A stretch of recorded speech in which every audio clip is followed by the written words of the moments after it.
Many young people flock to the Sunshine State for a new beginning. Indiana native Kim Baldwin is no exception. By 1990, the 25-year-old has carved out a nice life for herself in Fort Myers, where she works as a medical assistant. She was very pretty. She was outgoing, sociable. She liked to laugh and have a good time. Kim would be there for anybody. She would help her friends out in the middle of the night. But life hasn't always been so sunny for Kim. She had a tough childhood back in Indiana. They drank a lot, and they would just leave Kim by herself. She would be wandering the neighborhood, and people would feed her and kind of look after her. Eventually, Kim falls in with the wrong crowd. She was living under a bridge with some other street kids, and she started to do alcohol and drugs. There's not much promise for her at home, so at age 19, she sets off for Florida. And after about a year there, she takes an important step in cleaning up her life. She joins Alcoholics Anonymous. This is where she catches the eye of Frank Parker. Frank is a young, hard-working electrician from Maryland who also came to Florida seeking a new life for himself. He had a smile that went from ear to ear that would just, when he smiles, his eyes twinkled. Very energetic kind of guy, but private, but a good worker, very good worker. Frank isn't in AA himself. My father was taking his brother to an AA meeting, and from what I know of, and I've been told, that's where they first met. Oh, hi. You're Tim's brother, aren't you? Yeah. Hi. Hi. I'm Frank. Kim. Kim. Nice to meet you. Frank just wasn't one of those to go out and go talk to somebody. He was more of an introvert. The two hit it off right away, and Frank works up the nerve to ask her out. Can I maybe buy you coffee or something? Sure. Yeah. Yeah, I'd like that. All right, cool. There's something you should know. Kim comes as a package deal. She has 2 kids, a 1-year-old named Mitch and 7-year-old Terry. Unfortunately, she hasn't seen Terry for a while. Kim got pregnant at age 16, back when she was still running wild. She knew she was too young and too messed up to raise a child properly, so she gave Terry to the father's family to bring up before leaving for Florida. So we had custody of Terry from the time he was about 2.5 years old. Once in Florida, Kim meets another man who leaves her soon after she has another baby. The father of her second son was gone. She was on her own. When she gets sober, the single mom still hopes for love. Kim was looking for somebody, but it would have to be somebody that's going to accept her child.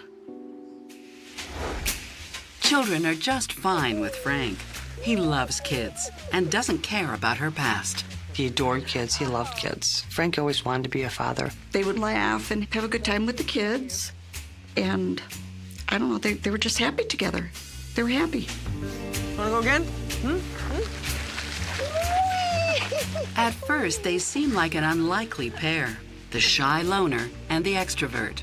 But Kim has a way of getting Frank to open up. Kim brought people out of their shell.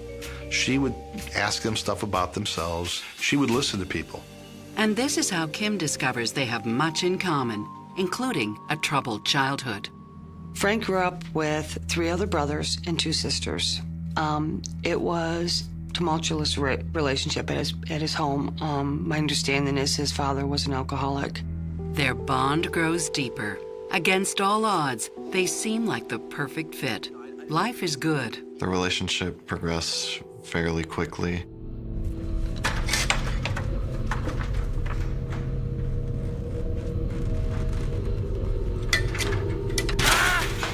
Less than a year after they start dating, Frank injures himself at work and needs some help.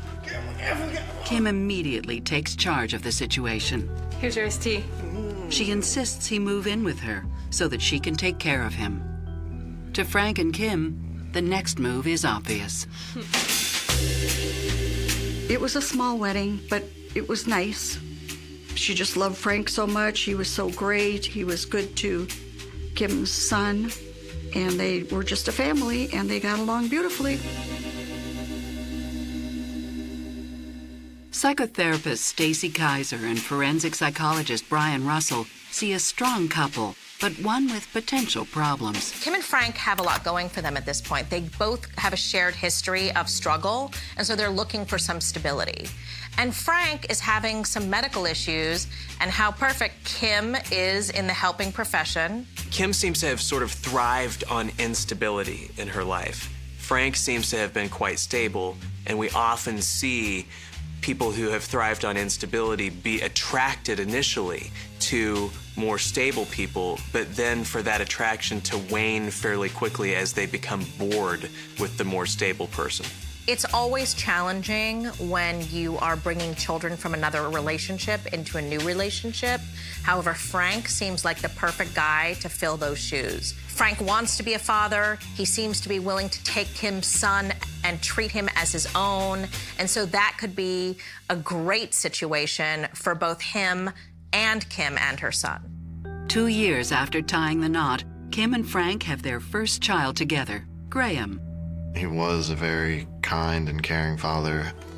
I had always seen Frank as not only a father, but a daddy, and there's a big difference between the two. He would change their diaper and everything. He was a hands-on daddy. He took care of those children. Frank is determined to be the best dad he can be. The problem is, Kim doesn't agree with his methods of child rearing. It's fine, trust me. Come on, let's go back to bed, okay? Kim knew everything. She knew it all with children, but she would most certainly think that she knew more than Frank did when it came to raising children.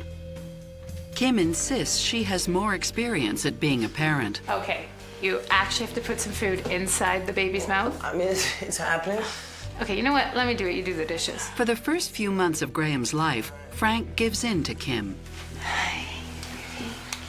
And after you do the dishes, can you go to the bank and make a withdrawal and then pick up some groceries? I would say she had a dominant personality. She did like to be in control of things. He would do what she wants, and that would be it. He would just do it rather than cause more problems. But doing things Kim's way isn't limited to just diapers and dishes. The kids, finances, cleaning the house. She just wanted everything her way. It was beginning to be a problem. A problem that will spiral dangerously out of control. And I'll put up with you being a control freak. It's horrible. He did not want to leave his children. That's when things really started going haywire.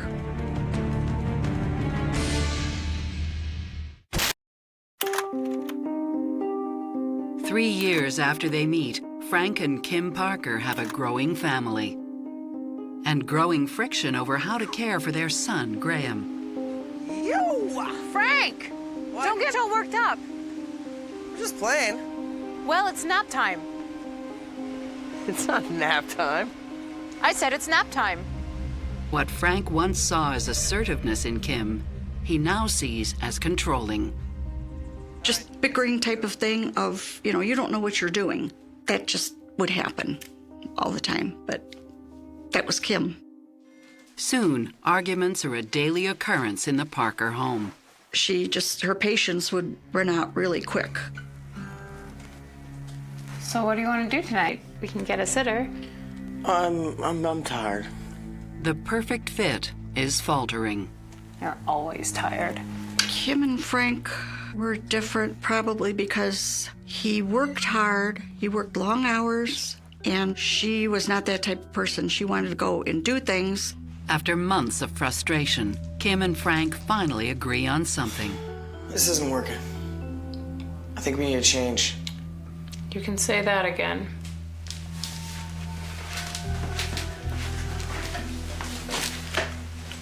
How about we move back to Indiana? What? I haven't heard of a job there in the mill there, and it's a really good job. It pays really well. You can stay home, take care of the kids. I could see Terry more often. Yeah, of course you could. Come on, I know we can do this. We can do it. Okay. A fresh start to help them fall in love all over again. Kim quits her job and goes back to her home state with Frank. Valparaiso is a really nice place. There's practically no crime. All the neighbors take care of each other. It's just very, very family-oriented. And there's an added bonus to moving back to Indiana. Kim is reunited with Terry. The boy is settled into life with his grandmother, but regular visits are finally possible. Here you go. Careful about the mess. It's a new carpet. They're moving back here, and having all the kids together would have just been an added benefit. Frank was really excited. Terry was so much older than all the other kids, and they got along real good. Definitely felt a more unified sense. Like, we definitely felt like a family more. Frank settles into his new job and new life. He loved his kids, definitely. I got that sense every minute. He talked about his kids. And Kim shines as a stay-at-home mom. She was a very good housekeeper, very meticulous in keeping her home clean. Shortly after settling in, Kim gives birth to their daughter, Jenny. They wanted a girl, and they were both just thrilled. I'm worried that Frank and Kim are making some mistakes here. First of all, they relocate thinking that it's going to give them this fresh start, and yet moving in and of itself is challenging. Finding new employment in and of itself is challenging. Then they bring a new child into the picture, and so it seems to me like Frank and Kim are sort of adding and compounding stressor onto stressor onto stressor right now. A fresh start can invigorate and excite a relationship, which is good. However, these two have moved, but they have brought themselves with them.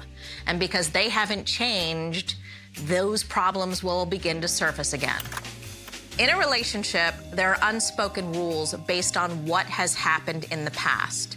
And because Frank has been passive in the past and let Kim be in control, she is expecting that she will get to stay in control. Months after moving to Indiana, the change of scenery seems to be just what the doctor ordered.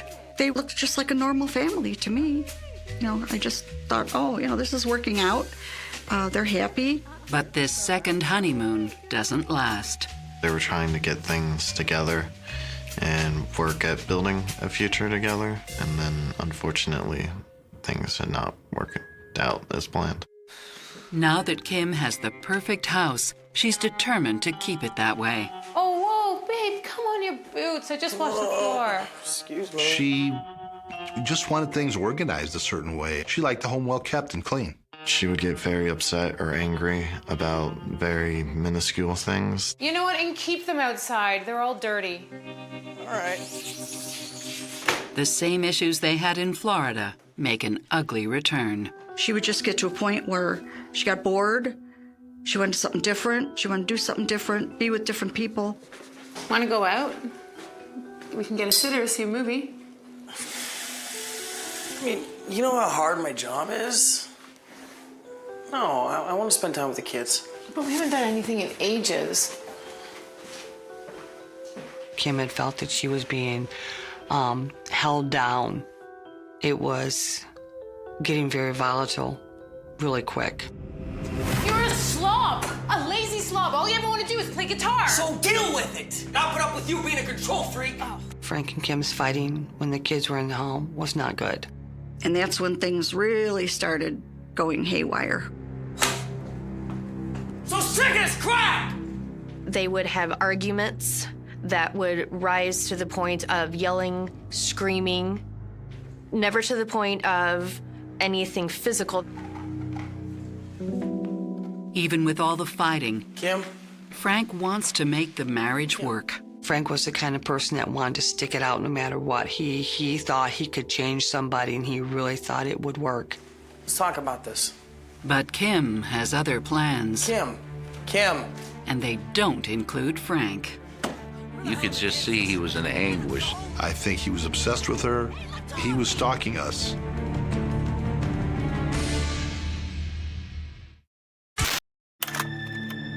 After 5 years together, the differences between Frank and Kim Parker are tearing them apart. Babe, check these guys out. Don't they look awesome? Take a picture of us. What's going on? What's wrong? I met with a lawyer today. What? What for? I filed for divorce. Frank wanted a family. He wanted the mother and the father and the children to be happy. And I'm sure that really bothered him that that wasn't going to happen. I mean, I don't get it. Just like that? Can we try to work something out? It's too late, Frank. It's over.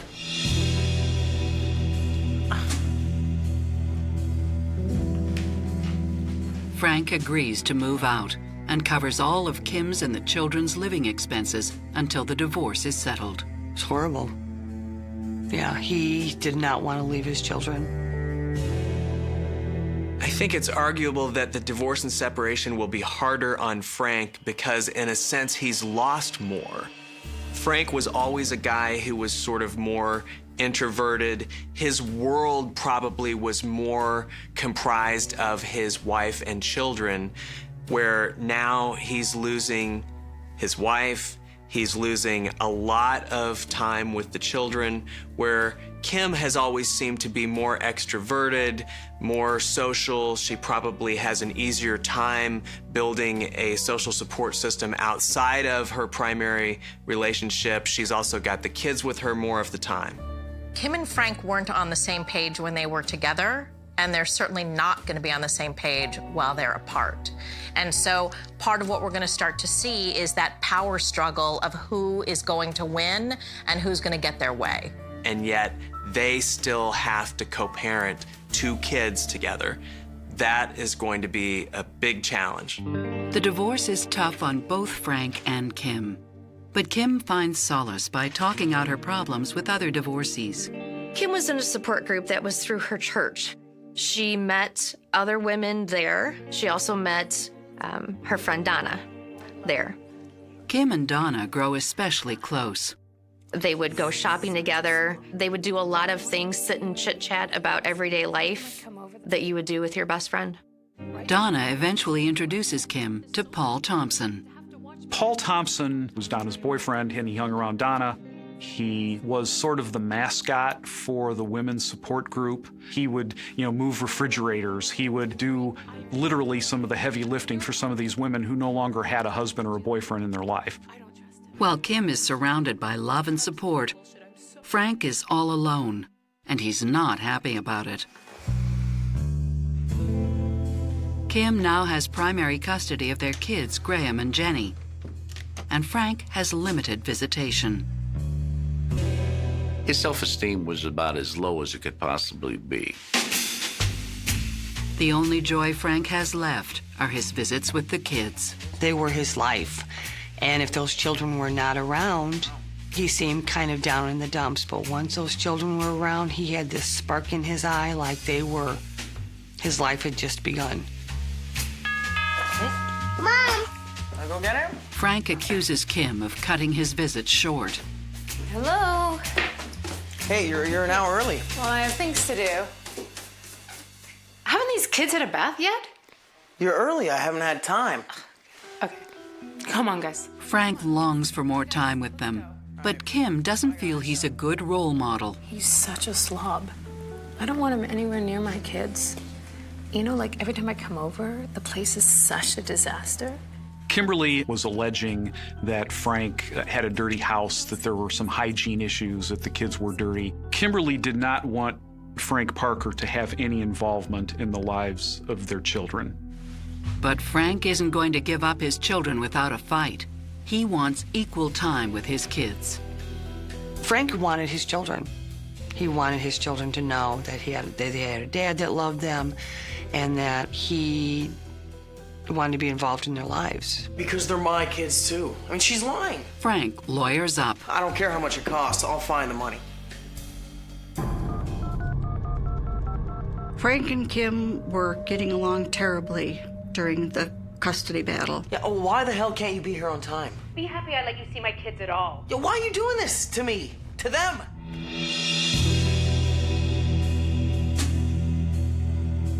After 3 years of difficult negotiations, the divorce is finalized. Kim retains custody of the kids, and Frank still gets regular visits. It's not what either side wants. Obviously, he was angry. He was also dishing out for attorneys and outrageous attorney fees because he had always had to have an attorney. And so he always felt that it was unfair, and he was angry. To make matters worse, Kim never brings the kids on time. Frank would say, I only have so much time with my children, and I want to enjoy every time I can with them. And every time she comes here, they're later and later and later. Frank decides enough is enough. He goes to Kim's house to confront her.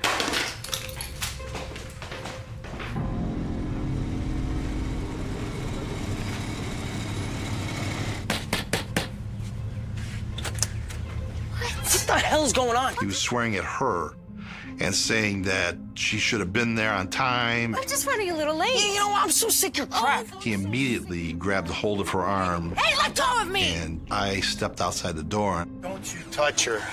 Leave her alone. It's at this point that Frank meets Kim's new boyfriend, Dean, a supervisor at a local manufacturing plant. Oh, he probably would not have been real happy to know that his 5-year-old daughter and 8-year-old son were with a man that Frank didn't know. He seemed to be angry with her because she didn't want any part of him anymore. Frank decides to find out more about Dean and Kim any way he can. One time he actually entered my gated residence when I was out with Kim. He had to be following us that evening. We had just gotten out of my vehicle and we were going to be heading into the house when he flew up into my driveway. He was out of control. Where the hell are the kids? They're with the sitter. No, you should be in the home with the kids, not catting around with this moron. Oh, yeah? Say it to my face. Yeah? Well, you want to come here so I can kick your ass? You think you can? And he actually threatened me that if I continued to see Kim, that he would... Kill you! I'll kill you both! Get the hell out of here. Yeah. You better watch it. I'll get you next time. Frank leaves them alone, but only temporarily. At that point is when I obtained a weapon. We don't have murders here very often. I mean, murder is a big deal.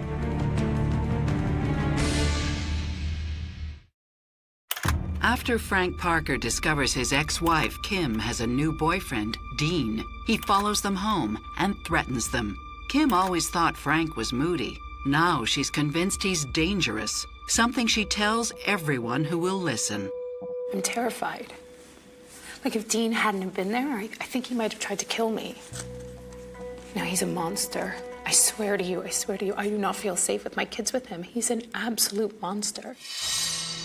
Frank, on the other hand, is finally ready to move on.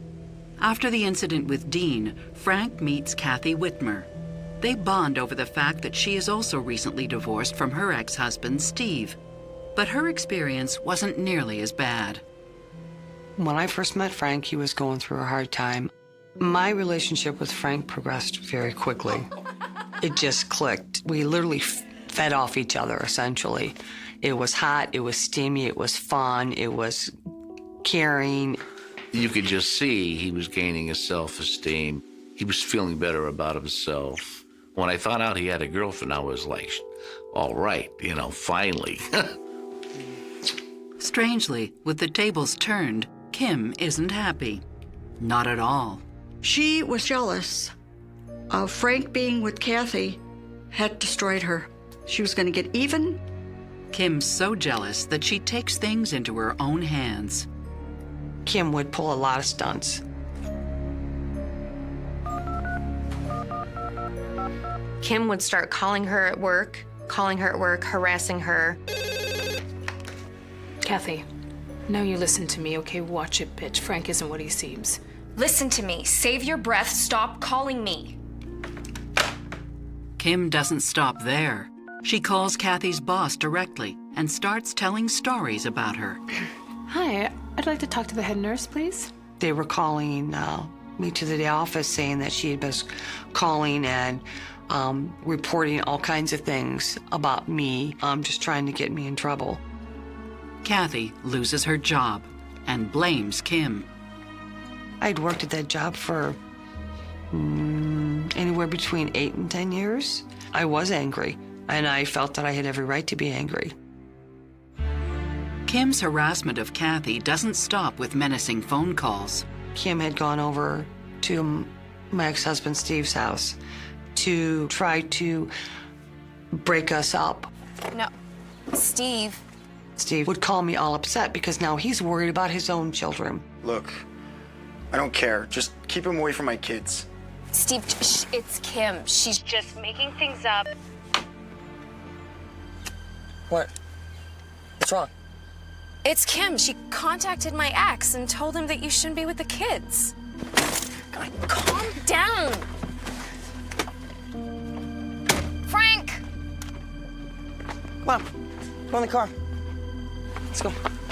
You know, because of you, she lost her job. You stay out of my life. Then, Kim expresses even graver concerns. Frank got a call from his attorney, and said that you cannot go pick up your children because Kim has accused you of molesting your old daughter. Yeah? She was relating to the women in her support group, as well as the courts, that she believed that Frank was abusing their children.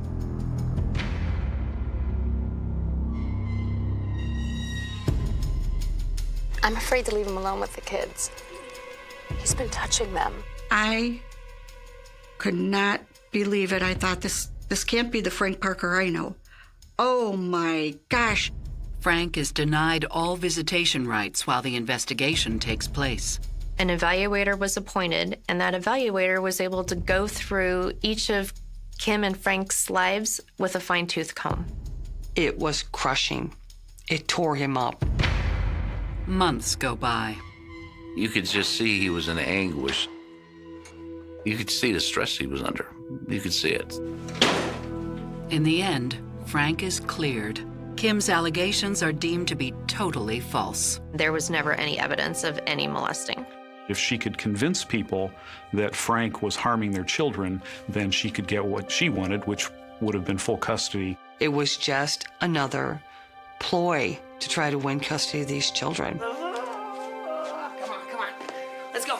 For years, Kim has gotten her way, but things are about to change.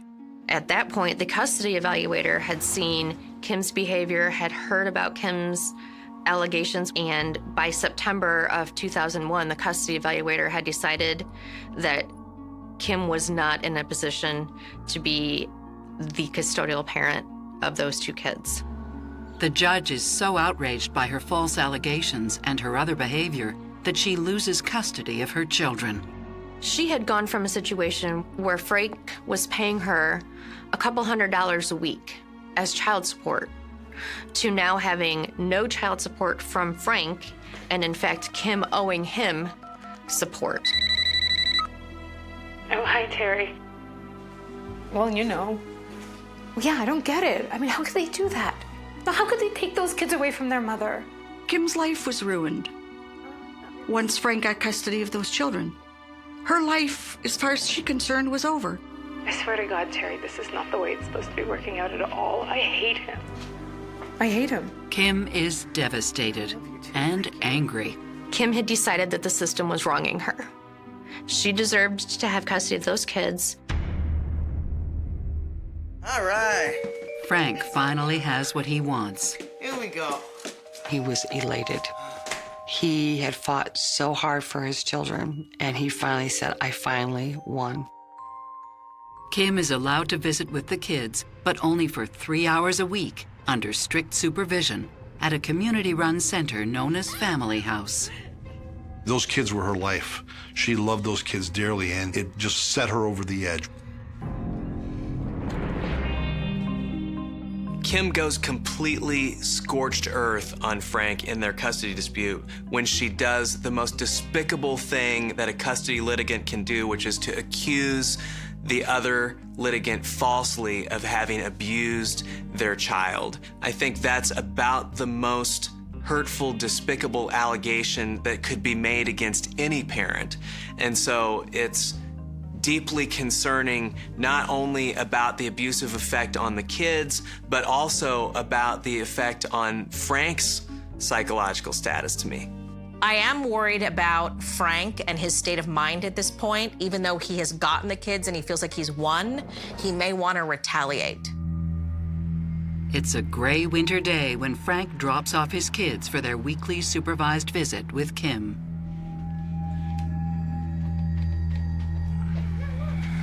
Finally. Why are you late again? I have things to do. Yeah, sure. Oh, God. Goodbye, kids. All right? Be nice to your mom, okay? Hey, what you doing? That looks fun. Hours pass. I remember me and my sister asking where my father was, and then time got later and later, and then next thing you know, it was dark out. The visitation period was only supposed to be approximately 2 hours, and ultimately Frank didn't show up to pick up the kids. Family house staff call Kathy, Frank's emergency contact. It was family house, and they had said that Frank had not shown up for his children.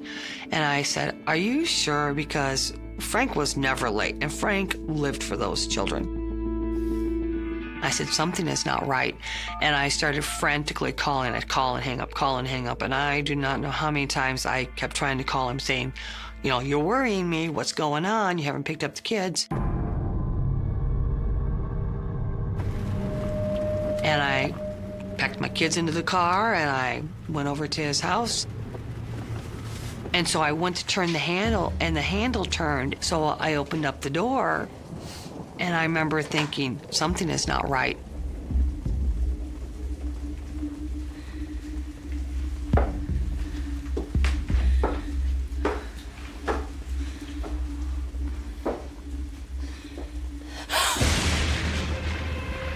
There was Frank, and he was laying on his stomach. I went by him just really slow, looking at him. And I'm seeing blood and brain matter embedded in the walls. And I'm trying to figure out what the heck happened.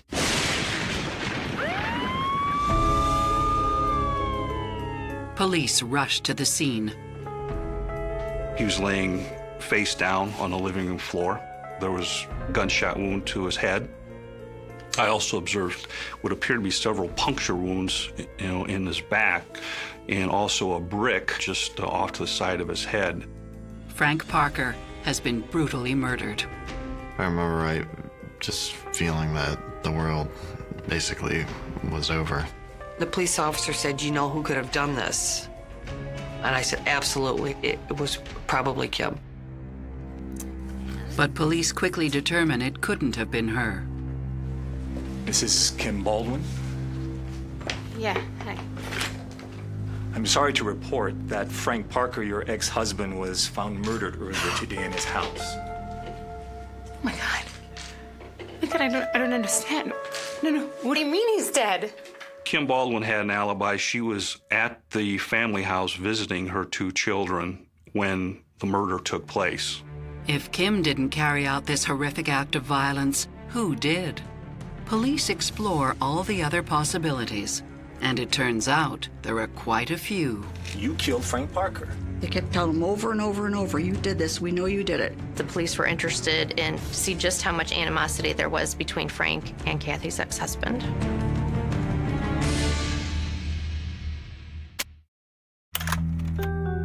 After a nasty divorce, Frank Parker has been brutally murdered.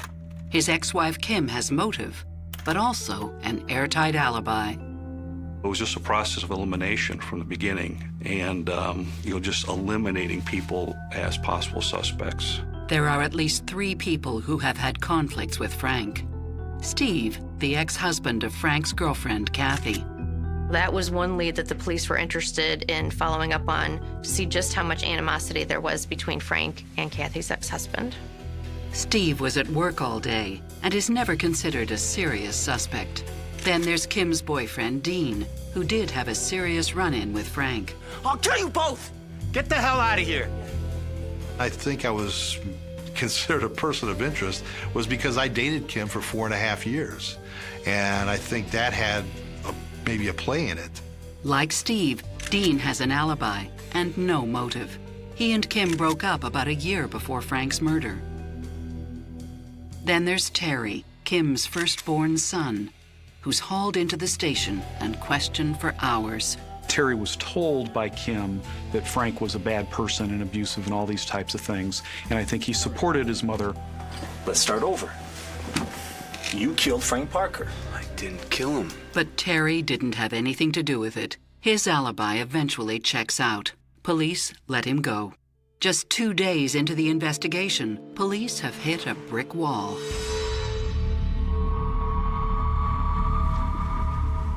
And then they get an unexpected visit. A friend of Kim Baldwin volunteered to come in and share information. It's Donna, Kim's friend from the divorce support group. She witnessed a shocking conversation between Kim Baldwin and an entirely new suspect in the case. Want to get a smoke? That's when the first name of Finley Paul Thompson came up. Curious to know what Kim and her boyfriend are talking about, Donna follows them and listens in on their conversation. Do you know anyone who would... You know?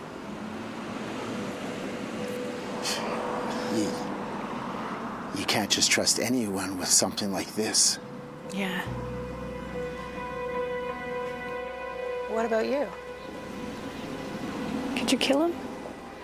Donna was, I think at the time, maybe thinking, you know what, it's all talk. You know, it's not, she's really not going to do this. I mean, it's too far-fetched, it's too drastic. But then when, you know, Frank turns up dead, you know, that whole thing changed for her. Police bring Paul Thompson in for questioning. He confessed to the entire incident. She took me there because she wanted me to get the thorn out of her side. Paul Thompson tells police exactly how he did it. But the question remains, why?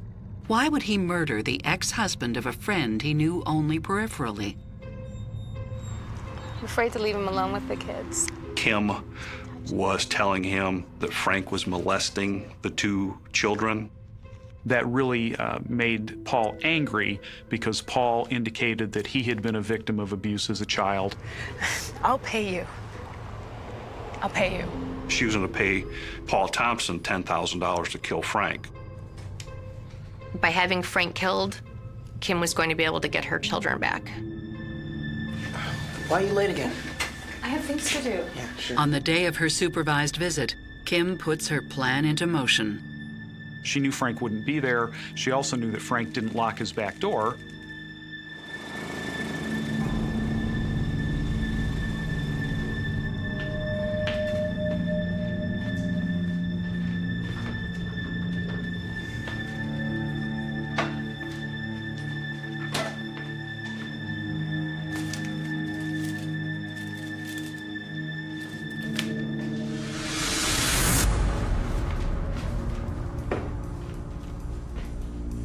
Get down on the ground! All right. Face down! Okay. All right. And that's when Thompson fired a shot and shot Frank in the head. But Paul doesn't think the shot was enough to kill him. He said that Frank was making some noises. So he found a screwdriver.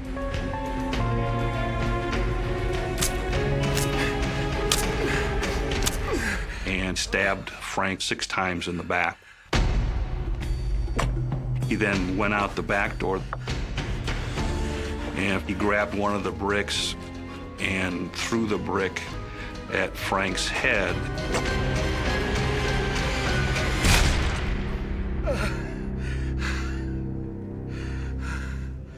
The whole time, Kim is with her kids, surrounded by witnesses. She found the perfect person to actually carry through with the horrible plot that she had for her ex-husband.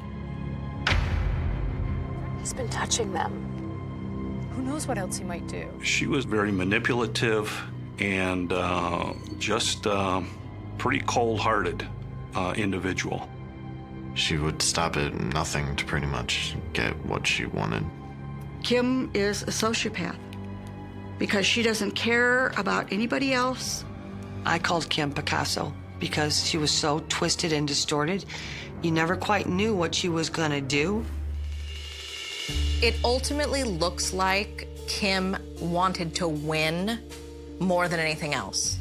And after trying a bunch of different attempts to take Frank down and failing at all of them, she decided that there would really be only one way to truly take him down, and that would be to have him killed. When Kim falsely accused Frank of abusing their child, we saw that Kim's selfishness and impulsivity really had very few limits. And so in that light, it's not that surprising that when she didn't succeed at getting Frank sort of extricated from her life once and for all, that she would then escalate to the next level. People with personality disorders have a history of unstable relationships. They tend to be impulsive. They tend to lack remorse or empathy. And I believe that that represents Kim. And so she was able to justify this behavior because she didn't have any emotional feelings about it, and it served her selfish desires. 5 months later, Paul Thompson pleads guilty to murder and is eventually sentenced to 85 years in prison. Kim is also found guilty of murder, conspiracy to commit murder, and aiding in murder. She too is sentenced to 85 years. However, Kim maintains her innocence. Frank and Kim's kids go to live with different family members, but still they long for their father. Frank loved his children. Frank lived for his children. And eventually, he ultimately died for his children. We want my father to be remembered as, you know, a caring, loving father. The Pacific Ocean does not merely surround the island of American Samoa, it dictates the rhythm of existence itself, breathing life into the volcanic soil and shaping the boundaries of human habitation. In the coastal village of Fagalu, this rhythm is an eternal and inescapable presence. The waves roll into the bay with a steady hypnotic cadence, a sound that has lulled generations to sleep and served as the gentle background hum of a community deeply rooted in tradition and mutual reliance. Fagalu is by all conventional definitions a remote tropical paradise. It is a place where the air is eternally thick with oppressive humidity carrying the scent of salt water, blooming flora, and damp earth where the dense canopy of ancient breadfruit trees casts deep protective shadows over the modest homes nestled beneath them. This village, however, is not just a picturesque settlement frozen in time, it is the vital beating heart of the territory's healthcare infrastructure, serving as the home to the LBJ Tropical Medical Center. This hospital stands as the singular beacon of modern medicine for the entire island, a place where life begins, where it is desperately saved, and where the most dedicated residents spend their days and nights fighting against the inevitability of mortality. The juxtaposition of this monumental life-saving institution against the quiet and assuming backdrop of a traditional Samoan village creates a profoundly unique ecosystem. The people who work within those clinical walls are not faceless professionals retreating to anonymous suburbs. They are neighbors, family members, and visible pillars of the community.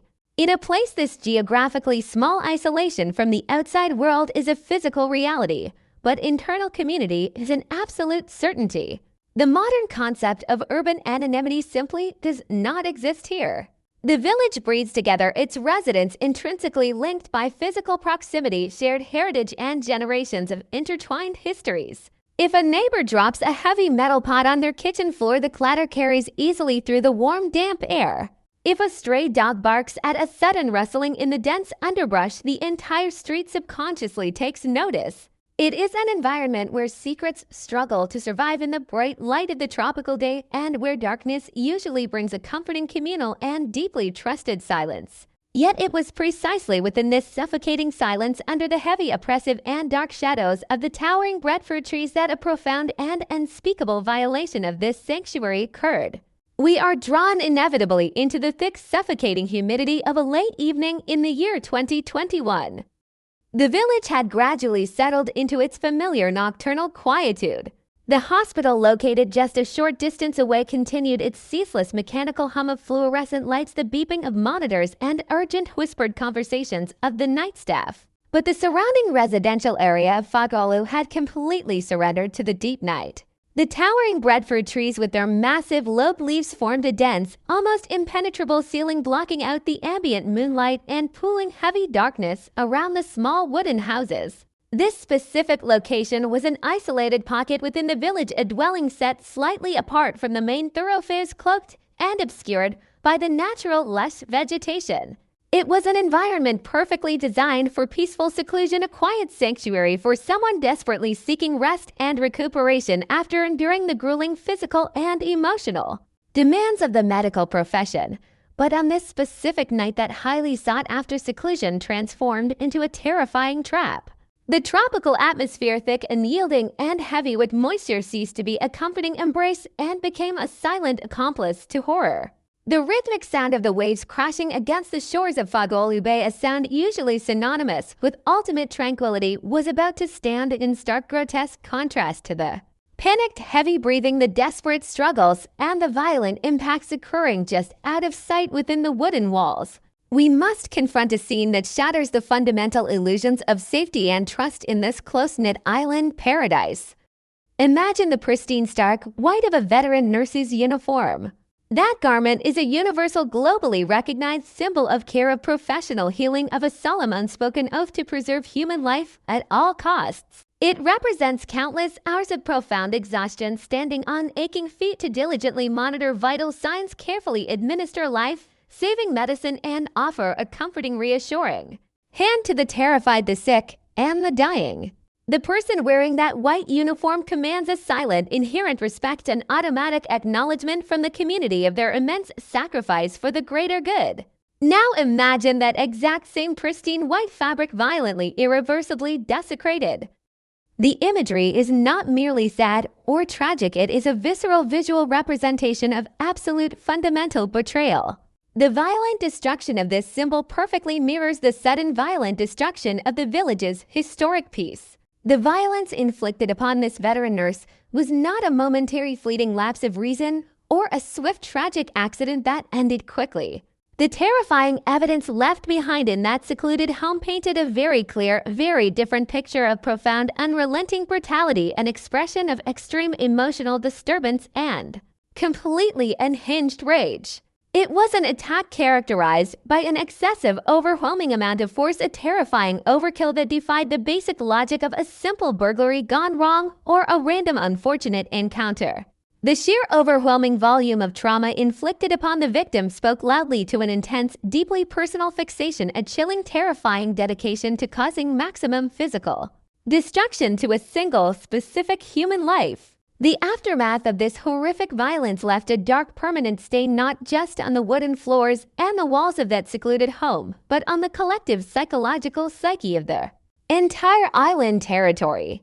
When the very first responding law enforcement officers arrived at the scene answering a call that would forever change their careers, they were met with an atmosphere that completely defied their professional comprehension and everything they knew about their home. The immediate visual horror of the blooded, chaotic environment was overwhelming in its scale, but what struck these seasoned officers most viscerally, most deeply, was the absolute quiet. The expected natural chaos of a major crime scene, the blaring alarms, the shouting voices, the panicked commotion of neighbors were all entirely absent. Instead, there was only the deafening, heavy, dead silence of the sleeping village surrounding the house. How could such a ferocious, violently protracted struggle involving a heavy, sharp instrument and a desperate, frantic fight for basic survival occur without tearing the delicate fabric of the night apart? How could a tight-knit community where everyone instinctively hears everything sleep soundly through a horrific nightmare unfolding right in their own literal backyard? This unnerving, profound silence amplified the sheer terror of the event, making the sudden violence seem almost supernatural in its terrifying ability to go completely undetected by those sleeping just yards away. This specific incident was not a standard isolated tragedy that the community could briefly mourn and then gradually push out of their collective memory. It acted as a massive psychological seismic event that deeply fractured the foundational bedrock trust of Fagwalu. It suddenly introduced a new paralyzing unseen fear that slowly seeped into the daily consciousness of every single resident. The immediate psychological fallout was entirely unprecedented for the region. Heavy wooden doors that had remained comfortably unlocked for generations out of an inherent deep-seated trust in neighbors and the protection of the community were suddenly urgently bolted, shut against the encroaching night. The comforting familiar darkness of the tropical evening was now viewed with deep intense suspicion. The massive ancient breadfruit trees no longer offered protective cooling shade. They were now seen as harboring dangerous unseen threats in their deep shadows. For the dedicated medical staff working tirelessly at the LBJ Tropical Medical Center, the institution that had always been a massive source of community pride now suddenly represented a terrifying vulnerability. The demanding night shifts, once a completely routine and expected part of their vital public service, became heavily fraught with deep anxiety and fear.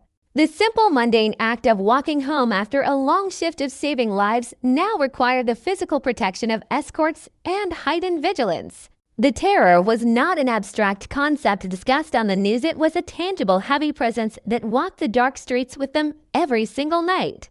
The narrative of this specific horrific crime demands incredibly careful and respectful navigation. The unique cultural context of American Samoa requires a deep, unwavering respect for personal privacy and profound familial grief. The specific identity and name of the victim are strictly shielded not out of a desire for bureaucratic secrecy, but out of a profound and yielding cultural mandate to properly honor the deceased and fiercely protect the delicate mourning process of the surviving family members in a small community.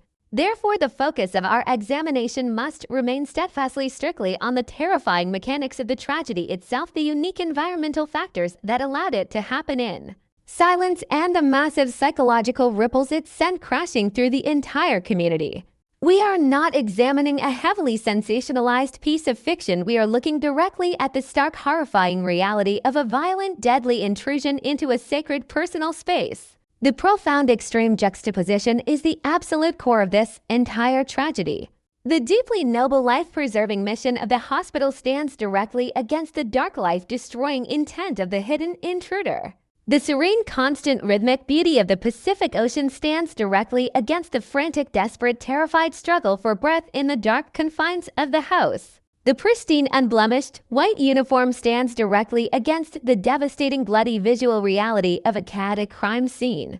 The communal, highly interconnected nature of the village stands directly against the absolute, terrifying physical isolation of the victim in her final moments of life. As we prepare to delve deeper into the specific mechanical details of that terrible night, we must forcefully carry with us the heavy, oppressive weight of this specific atmosphere.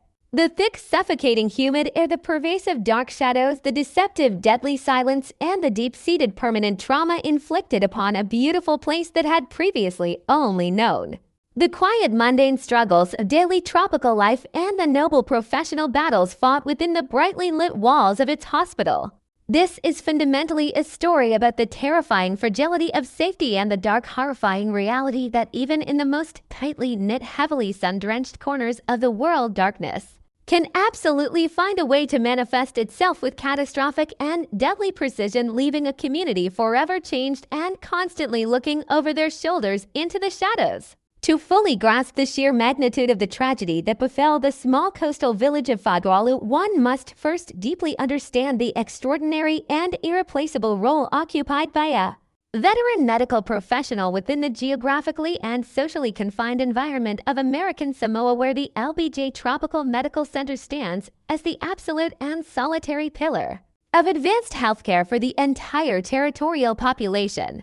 This is not a massive, sprawling metropolis where medical workers can simply vanish into the anonymous crowds at the end of a grueling shift, but rather a deeply interconnected society where every individual is woven into a complex tapestry of extended familial ties and enduring communal relationships. In this specific and intimate context, a veteran nurse is far more than just a skilled employee drawing a steady paycheck. She is an institutional memory, a trusted confidant, and a silent guardian who has likely attended to the medical needs of multiple generations within the very same families. She has stood beneath the harsh and flinching glare of fluorescent hospital lights during the darkest and most vulnerable hours of the night, providing a steady hand and a calm, reassuring voice when the fragile balance between life and death hangs in the balance. Her daily existence is defined by a profound and unrelenting commitment to the preservation of human life, a commitment that demands immense physical stamina and an even greater wellspring of emotional resilience. The pristine white uniform she wears is not merely a standardized professional requirement, it is a heavily weighted symbol of her solemn oath, a visual representation of countless personal sacrifices made for the greater well of the surrounding community. To wear that uniform for many consecutive years implies a level of dedication that transcends the basic boundaries of ordinary employment, transforming the individual into a highly respected and deeply cherished community elder regardless of her actual chronological age. When her exhausting shift finally concludes and the heavy sliding doors of the medical center close behind her, she steps out of a highly controlled, sterile environment and directly into the thick, overwhelming embrace of the tropical night. The sensory transition is immediate and profound as the sharp artificial odors of medical-grade antiseptics are instantly replaced by the heavy, damp earthiness of volcanic soil, the sweet, decaying scent of overripe tropical vegetation, and the constant underlying briny tang of the nearby Pacific Ocean. The village of Fadalu, despite its vital proximity to the bustling hospital, maintains an incredibly quiet and deeply traditional nocturnal rhythm. The homes are nestled closely together, reflecting the intensely communal nature of Samoan culture, where the concept of absolute privacy is often secondary to the enduring strength of the extended family unit. Yet within this tightly clustered arrangement, there are always natural pockets of profound isolation created by the dense and aggressive growth of the native flora. The residence of this particular veteran nurse was situated in one of these heavily obscured spaces, deeply tucked away beneath the massive sprawling canopy of ancient breadfruit trees. These magnificent trees, with their thick, sturdy trunks and enormous, deeply lobed leaves, act as a formidable natural barrier against both the intense heat of the equatorial sun during the day and the soft, ambient illumination of the moon and stars during the night. Beneath their heavy protective branches, a permanent and deeply shadowed microclimate exists, a space where the air feels noticeably heavier and where the ambient light is swallowed completely by the dense layers of dark green foliage. This specific geographic positioning provided a much-needed and highly sought-after sanctuary for a woman whose professional life was entirely consumed by the urgent and often chaotic demands of public service. It was a carefully cultivated space designed for absolute quietude, a private refuge where she could finally shed the heavy emotional burdens accumulated throughout her long and difficult shifts and seek the physical restoration necessary to continue her vital work the following day. The profound isolation of this home, nestled beneath the dark and heavy breadfruit leaves, was not an intentional rejection of her community, but rather a desperately necessary mechanism for basic personal survival in an incredibly demanding field. In the quiet hours after midnight, when the rest of the village had surrendered to sleep, this secluded house was meant to be an impenetrable fortress of peace. We must visualize the profound quiet of that specific environment, where the only permissible sounds should have been the rhythmic and distant crashing of the ocean waves against the rocky shoreline of the bay and the occasional soft rustling of the massive leaves shifting heavily in the warm nocturnal breeze. This was a place where a dedicated healer, after spending countless hours tending to the traumatic wounds and illnesses of others, could finally close her eyes without the constant terrifying fear of sudden interruption. The profound psychological contrast between her highly visible public role as a lifesaver and her intensely private vulnerability within the dark confines of her secluded home is the absolute tragic core of this narrative.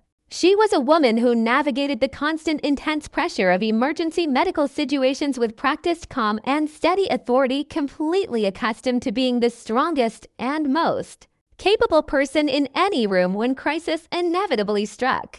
Yet when she crossed the threshold of her home and locked the door behind her, she transitioned back into a solitary individual seeking nothing more than the basic human right to safety and uninterrupted rest. The sheer inherent trust required to live alone in such a heavily shadowed and isolated pocket of the village speaks volumes about her fundamental belief in the inherent goodness and the protective nature of her community.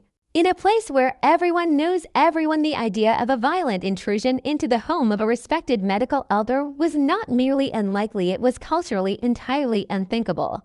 The societal norms of the island strongly dictate a deep and abiding respect for those who dedicate their lives to the service of others, making the very concept of this crime a grotesque aberration against the foundational values of the community. Therefore, to deeply understand the victim is to understand the absolute magnitude of the betrayal that occurred on that terrible night. We are not simply discussing the tragic loss of a random individual in a nameless, sprawling city. We are mourning the violent destruction of a central and vital pillar of a deeply interconnected island society. Her life was defined by the careful, deliberate, and constant preservation of others, an endless cycle of giving, monitoring, healing, and comforting that formed the absolute core of her personal identity. The countless hours spent standing on hard hospital floors, the missed family gatherings due to mandatory overtime, the quiet tears shed in empty break rooms after losing a difficult patient. All of these heavy burdens were carried silently and willingly out of a profound sense of duty to her island home. The sanctuary she built beneath the breadfruit trees was the only place where she allowed herself to set that massive burden down. It was supposed to be a place of supreme and absolute safety, entirely insulated from the physical trauma and the emotional pain that defined her working hours at the medical center. The violent intersection of her peaceful, solitary existence with the chaotic, destructive force of the intruder represents a catastrophic failure of the unspoken social contract that binds the village together. The pristine white uniform, a symbol of hope and professional healing, was violently replaced by the terrifying, chaotic reality of an entirely unprovoked and deeply personal attack. The profound darkness under the trees, which had previously served as a comforting, protective blanket offering deep and restful sleep, was horribly transformed into an active accomplice, hiding the malicious intent of the perpetrator and completely swallowing the desperate sounds of a struggle for survival. The victim's extensive background in dealing with the raw physical realities of human trauma makes the violent nature of her final moments even more profoundly disturbing to contemplate. She was entirely familiar with the heavy toll that violence takes on the human body, having undoubtedly treated countless victims of accidents and altercations throughout her long and dedicated career. She understood the biological mechanics of pain and the terrifying fragility of life on a level that most ordinary people never have to confront. To have that immense clinical knowledge violently turned against her in her own private space, to experience firsthand the terrifying, catastrophic injuries she had spent her entire life trying to heal, adds a layer of dark psychological horror to an already unimaginable tragedy. Her home, located just a short distance from the very hospital where she possessed the authority and the skills to save lives, became a completely isolated island of terror where no amount of medical knowledge could alter the devastating outcome. The profound physical proximity of the life-saving institution, heavily contrasted with the absolute physical isolation of her death, perfectly encapsulates the deeply chilling and deeply terrifying nature of this specific crime. It serves as a stark and horrifying reminder that even the most dedicated and highly respected guardians of a community are not entirely immune to the dark and unpredictable forces of human malice. As we continue to examine the terrifying sequence of events that unfolded under the heavy canopy of the breadfruit trees, we must constantly carry the profound weight of her legacy with us, remembering that the victim was not merely a tragic figure in a dark true crime narrative, but a vital breeding force of good in a community that desperately relied upon her unwavering strength and her endless compassion. Her life was a testament to the power of care, and her sudden violent absence left an enormous echoing void in the very heart of the island, an enduring wound that the sterile, bright lights of the hospital could never fully illuminate or heal. We honor her memory not by dwelling exclusively on the horrific details of her final night, but by deeply understanding the immense value of the life she lived, the countless people she helped, and the profound, enduring peace she ultimately deserved but was so violently and tragically denied in the absolute pitch-black darkness of Fagalu. The inevitability of the midnight hour in Fagalu brings a specific kind of atmospheric weighted density to the air that feels almost physical in its heavy, humid pressure. On this particular night, the darkness beneath the towering breadfruit trees had reached its absolute peak, swallowing the small wooden house in a suffocating embrace of shadow. The veteran nurse, having completed yet another grueling shift at the medical center, was finally within the supposed absolute safety of her isolated sanctuary. The transition from the sterile, highly illuminated corridors of the hospital to the organic, damp darkness of her home was a daily ritual of decompression and necessary shedding of the immense professional burdens she carried. She had likely removed the pristine white uniform, the heavy symbol of her dedication, replacing it with the comfortable garments of rest, completely unaware that the sanctuary she had so carefully cultivated was actively being breached. The intruder did not arrive by sudden chaotic accident, but rather with a terrifyingly deliberate and calculated purpose. This was a presence fueled by a dark, festering obsession, a toxic amalgamation of deeply personal fixation and unhinged jealousy that had been quietly building in the unseen periphery of her life. The approach was made under the heavy cover of the tropical night, utilizing the dense vegetation and the profound communal silence as a shield against detection. There was no forceful, explosive shattering of glass or chaotic battering of wood to announce the arrival of this nightmare. The entry was terrifyingly seamless, perhaps facilitated by a door left casually unlocked in a deeply ingrained tradition of village trust, or through a quiet, methodical circumvention of a simple locking mechanism. The precise method of entry is far less horrifying than the fundamental psychological reality that the perimeter of her absolute safety was completely and violently compromised without triggering a single alarm in the sleeping community. Once the threshold was crossed, the sacred space of healing and quiet rest was instantly and irrevocably transformed into a claustrophobic theater of absolute physical terror. The physical confrontation, when it finally erupted within the confined architecture of the home, was not a swift or silent assassination, but a chaotic, desperate, and violently protracted struggle for basic human survival. The weapon introduced into this small confined space was a heavily weighted, sharp instrument forensically believed to be a large, heavy kitchen knife or a traditional agricultural machete, a common tool normally associated with the mundane daily life of the island, now horribly repurposed for maximum physical destruction.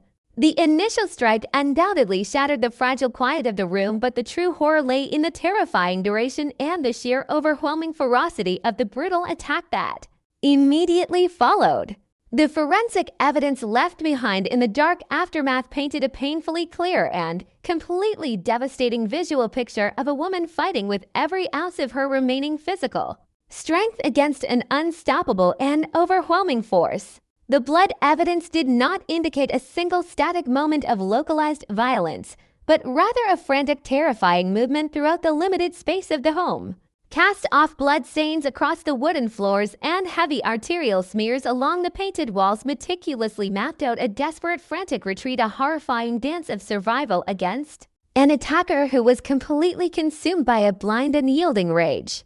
This was not a crime of simple, fleeting opportunity or a standard robbery gone tragically wrong. It was a premeditated act of profound, devastating overkill.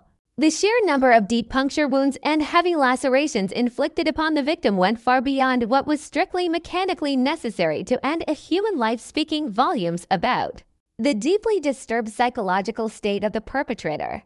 Each violent strike was a raw expression of deep-seated fury, a physical manifestation of a toxic, lethal obsession that demanded the absolute violent obliteration of the victim. The veteran nurse, a woman whose entire professional existence was dedicated to carefully patching together broken bodies and aggressively stopping the flow of blood, was now suddenly subjected to a massive catastrophic trauma that completely defied her vast medical comprehension and ability to self-preserve. The pristine white uniform, whether she was still wearing it or it was hanging nearby waiting for the next shift, became a horrific canvas of desecration, its bright, sterile fabric violently overwhelmed by the dark, chaotic reality of the brutal physical attack. The sheer physical exertion required by the attacker to inflict such a massive amount of catastrophic damage in such a relatively short period of time indicates an individual operating in a state of absolute physiological frenzy, entirely disconnected from any sense of basic human empathy or rational cognitive restraint.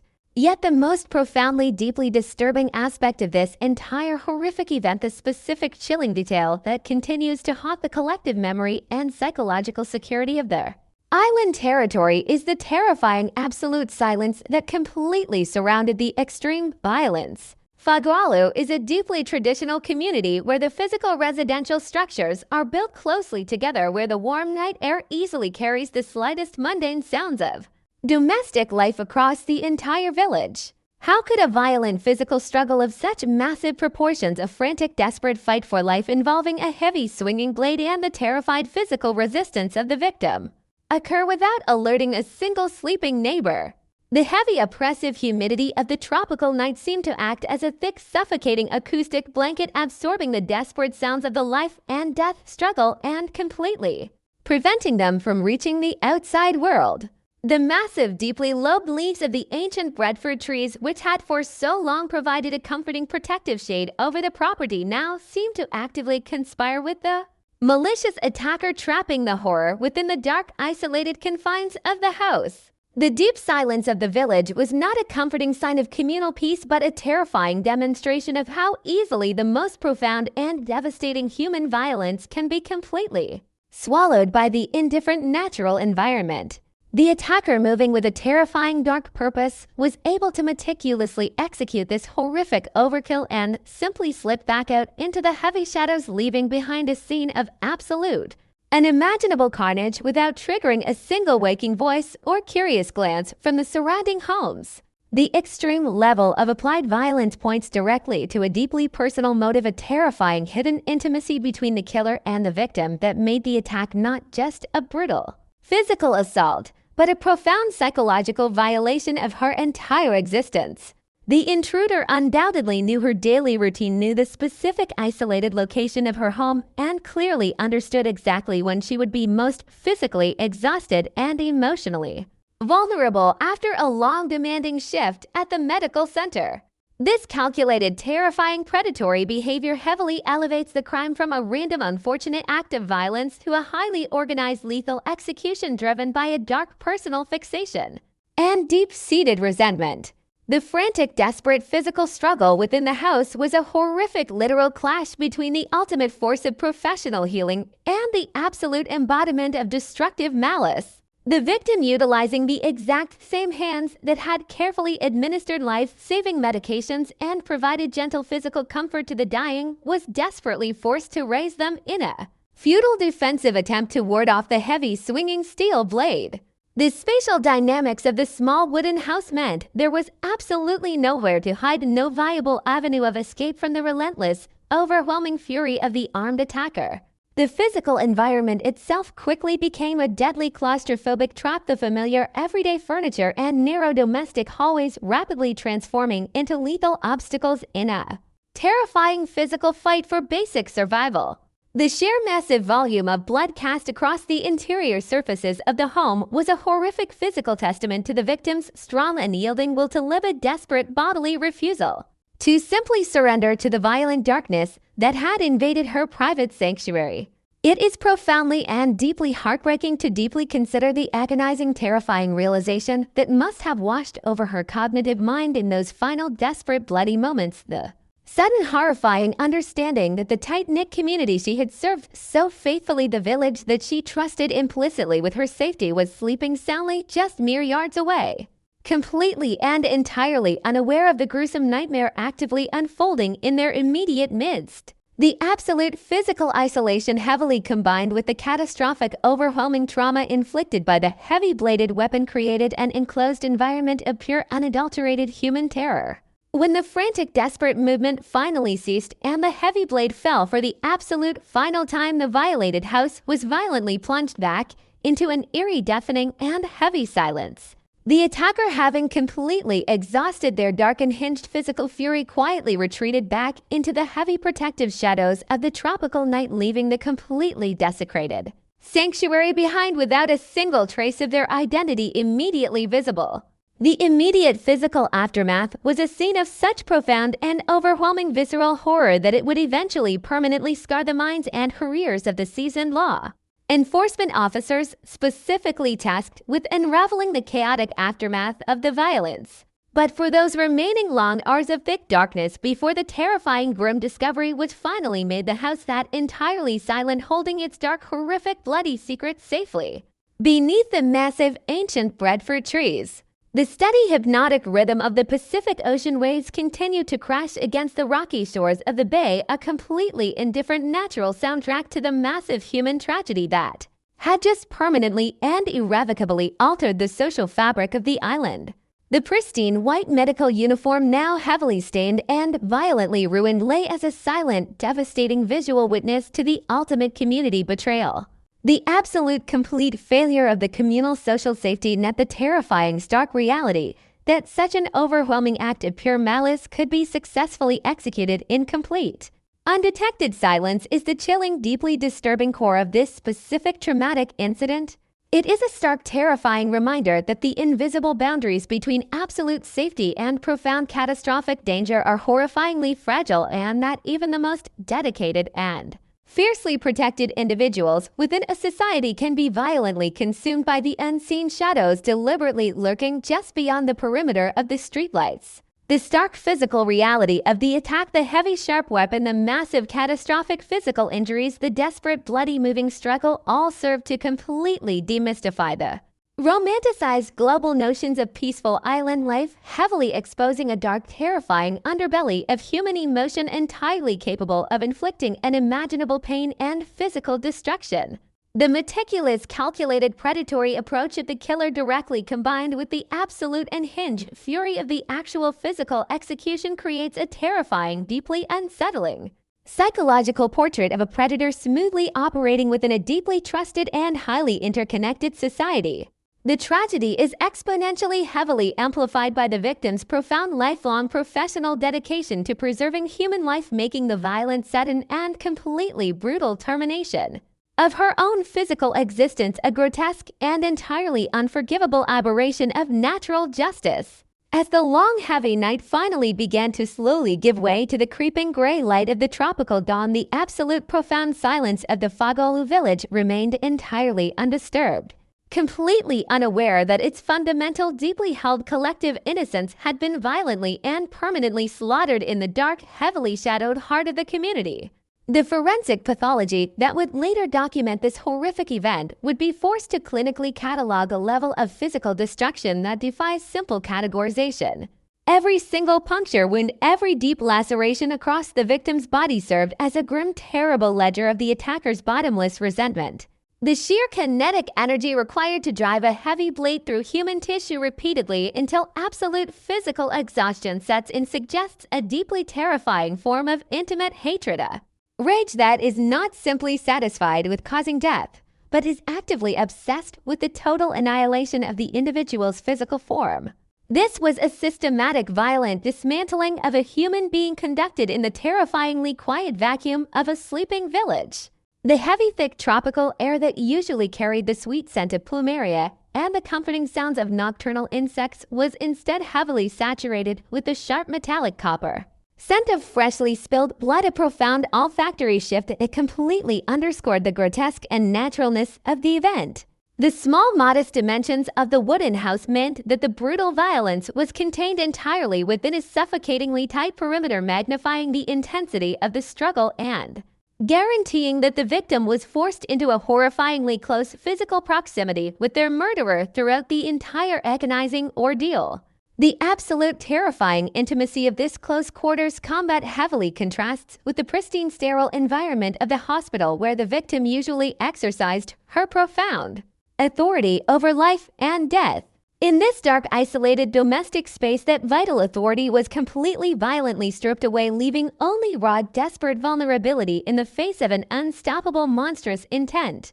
The fact that this extreme level of localized violence could occur without generating enough ambient noise to break the heavy slumber of the neighboring homes remains one of the most chilling and inexplicable aspects of the entire case file. It forces a deeply uncomfortable, terrifying reevaluation of the very concept of community security, suggesting that even in the most densely populated, heavily interconnected neighborhoods, true physical isolation is a horrifyingly easy state to achieve if one simply knows how to effectively exploit the dark shadows and the natural heavy acoustics of the tropical night.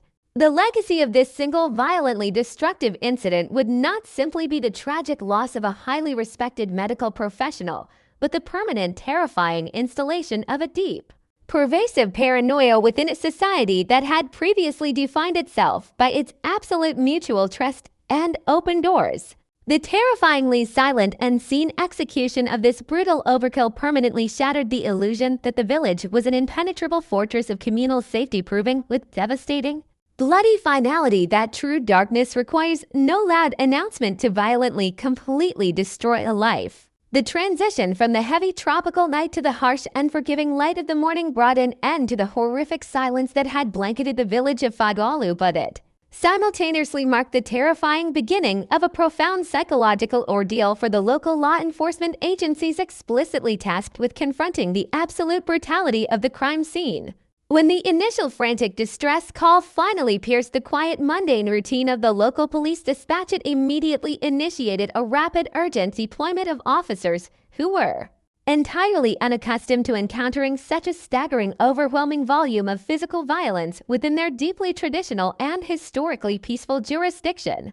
Arriving beneath the dense, massive canopy of the ancient Bradford trees, the very first responding detectives were instantly struck by the stark, completely unnatural contrast between the serene, beautiful coastal environment and the overwhelming visual evidence of a chaotic, desperately bloody struggle contained within the small, isolated wooden house. The pristine white uniform of the beloved veteran nurse, now horribly, permanently desecrated, served as a grim, devastating focal point for the specialized forensic teams who meticulously, slowly began the arduous, complex process of documenting the sheer unimaginable scale of the physical destruction.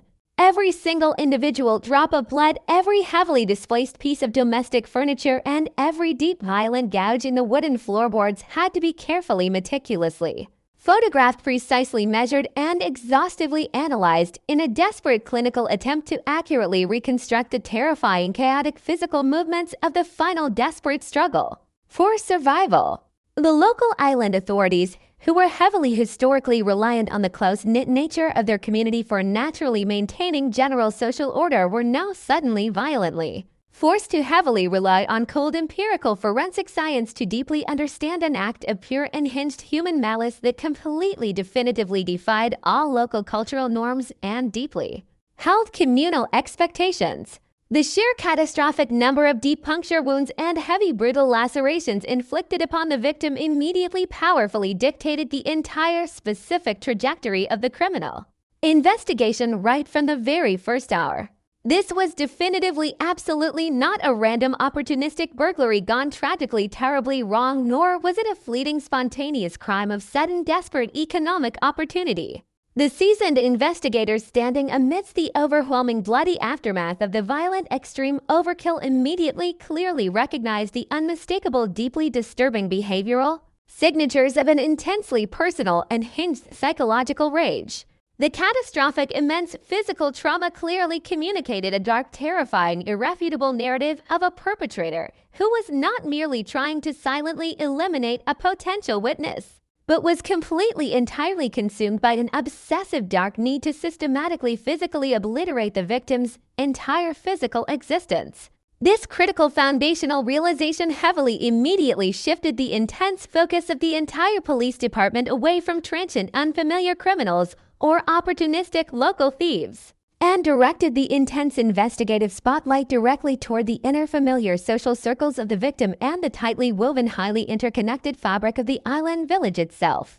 The arduous, complex task of actively, rigorously canvassing the immediate surrounding neighborhood presented a highly unique set of complex, difficult challenges for the investigating Detectives who were operating within a deeply traditional society where extended familial loyalties and deep enduring communal ties often heavily outweigh formal rigid legal investigative procedures. Fagwalu is fundamentally a place where absolute strict privacy is an incredibly rare, almost non-existent commodity where every single resident is intimately, completely familiar with the daily rhythms and mundane, deeply ingrained habits of their immediate neighbors. The detectives carefully, respectfully navigated the narrow, quiet dirt paths winding between the modest wooden homes, gently but incredibly persistently questioning the deeply shocked, heavily shaken residents about the heavy, suffocating dark hours of the previous terrifying night.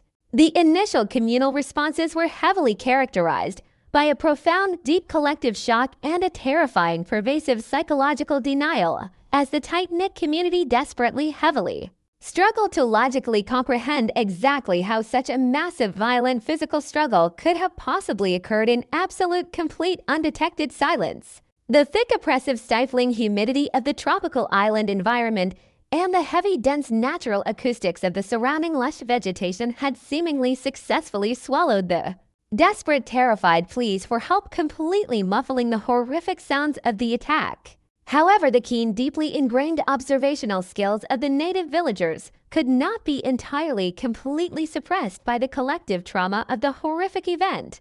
It was specifically through these quiet, highly cautious conversations conducted in hushed tones on shaded wooden porches and under the deeply watchful, protective eyes of the large, extended families that the first crucial, vital thread of the complex investigative knot began to slowly, inevitably unravel. A slowly building consensus of hushed, anxious, terrified whispers eventually finally brought forth vital, fragmented, deeply unsettling memories from the surrounding immediate neighbors, detailing the subtle, terrifying presence of unnatural hidden movement in the deep, dark shadows leading up to the specific night of the brutal murder. Witnesses began to carefully, hesitantly recount fleeting, chilling, terrifying glimpses of an unrecognizable, unfamiliar silhouetted, dark, ambiguous male figure deliberately, suspiciously lingering at the dense, overgrown periphery of the victim's isolated property during the late, quiet evening hours. These initial chilling reports of suspicious lurking shadows deeply, heavily hidden beneath the massive, drooping lobed leaves of the ancient breadfruit trees completely, violently shattered the terrifying, comforting illusion of a random, spontaneous, unpredictable attack. The brutal killer had not simply magically materialized out of the heavy tropical night by sheer terrible coincidence. They had been patiently, silently watching, waiting, and meticulously, clinically studying the specific physical environment. The detectives meticulously, thoroughly cross-referenced these vital, crucial eyewitness accounts, slowly, systematically building a terrifying, deeply unsettling psychological, behavioral profile of a highly patient, extremely calculating human predator who had seamlessly, actively, successfully blended into the familiar, comforting dark, completely taking absolute lethal advantage of the community's deep, inherent, absolute trust and complete, total lack of basic nocturnal vigilance. The terrifying, chilling revelation of a lingering, patient, stalking presence immediately forcefully compelled the lead investigators to deeply, heavily scrutinize the professional public life and the daily, rigid logistical routines of the highly beloved veteran medical nurse. As a completely dedicated, highly respected, integral staff member at the busy LBJ Tropical Medical Center, her daily life and schedule were heavily, rigidly dictated by the chaotic, endlessly demanding vital needs of the island's absolute primary healthcare facility. The detectives carefully, officially obtained her detailed, extensive work rosters, meticulously, exhaustively analyzing the specific, highly erratic patterns of her exhausting, demanding shift rotations, her precise, predictable departure times from the sterile, brightly lit hospital corridors, and her solitary, highly vulnerable physical journeys back to the dark, quiet, isolated sanctuary of her home in the Fagwalu village. This rigorous, highly detailed timeline reconstruction ultimately exposed a dark, terrifying, irrefutable reality. The violent perpetrator possessed an intimate, deeply disturbing, highly accurate knowledge of her exact daily movements and professional commitments. The killer completely, fully understood the profound, immense physical and deep emotional exhaustion that completely consumed her after successfully completing a grueling, incredibly demanding 12-hour shift tending strictly to the critically sick and the actively dying. They knew exactly precisely when the heavy protective automatic sliding doors of the medical center would finally definitely close behind her, and they perfectly accurately calculated the precise specific amount of physical time it would definitely take her to navigate the quiet, entirely darkened, empty streets of the sleeping village. This was an extreme level of absolute premeditation that definitively required a chilling, terrifying, singular dedication to unseen observation, a heavily sustained long period of malicious, quiet surveillance that completely, entirely stripped away any remaining fragile, hopeful theories of a tragic, random, unfortunate encounter. The violent attacker had deliberately, specifically, carefully chosen the absolute single most vulnerable moment in her entire daily cycle, the exact specific intersection of profound, deep physical fatigue and complete total geographical isolation to violently unleash their devastating, unhinged, absolute fury. The intense criminal investigation heavily, strongly focused on identifying individuals who actually possess the specific physical opportunity and the dark, twisted inclination to monitor her private movements so closely, actively, rigorously narrowing the massive scope of potential local suspects to those deeply, permanently embedded within the local geographic and immediate social island landscape.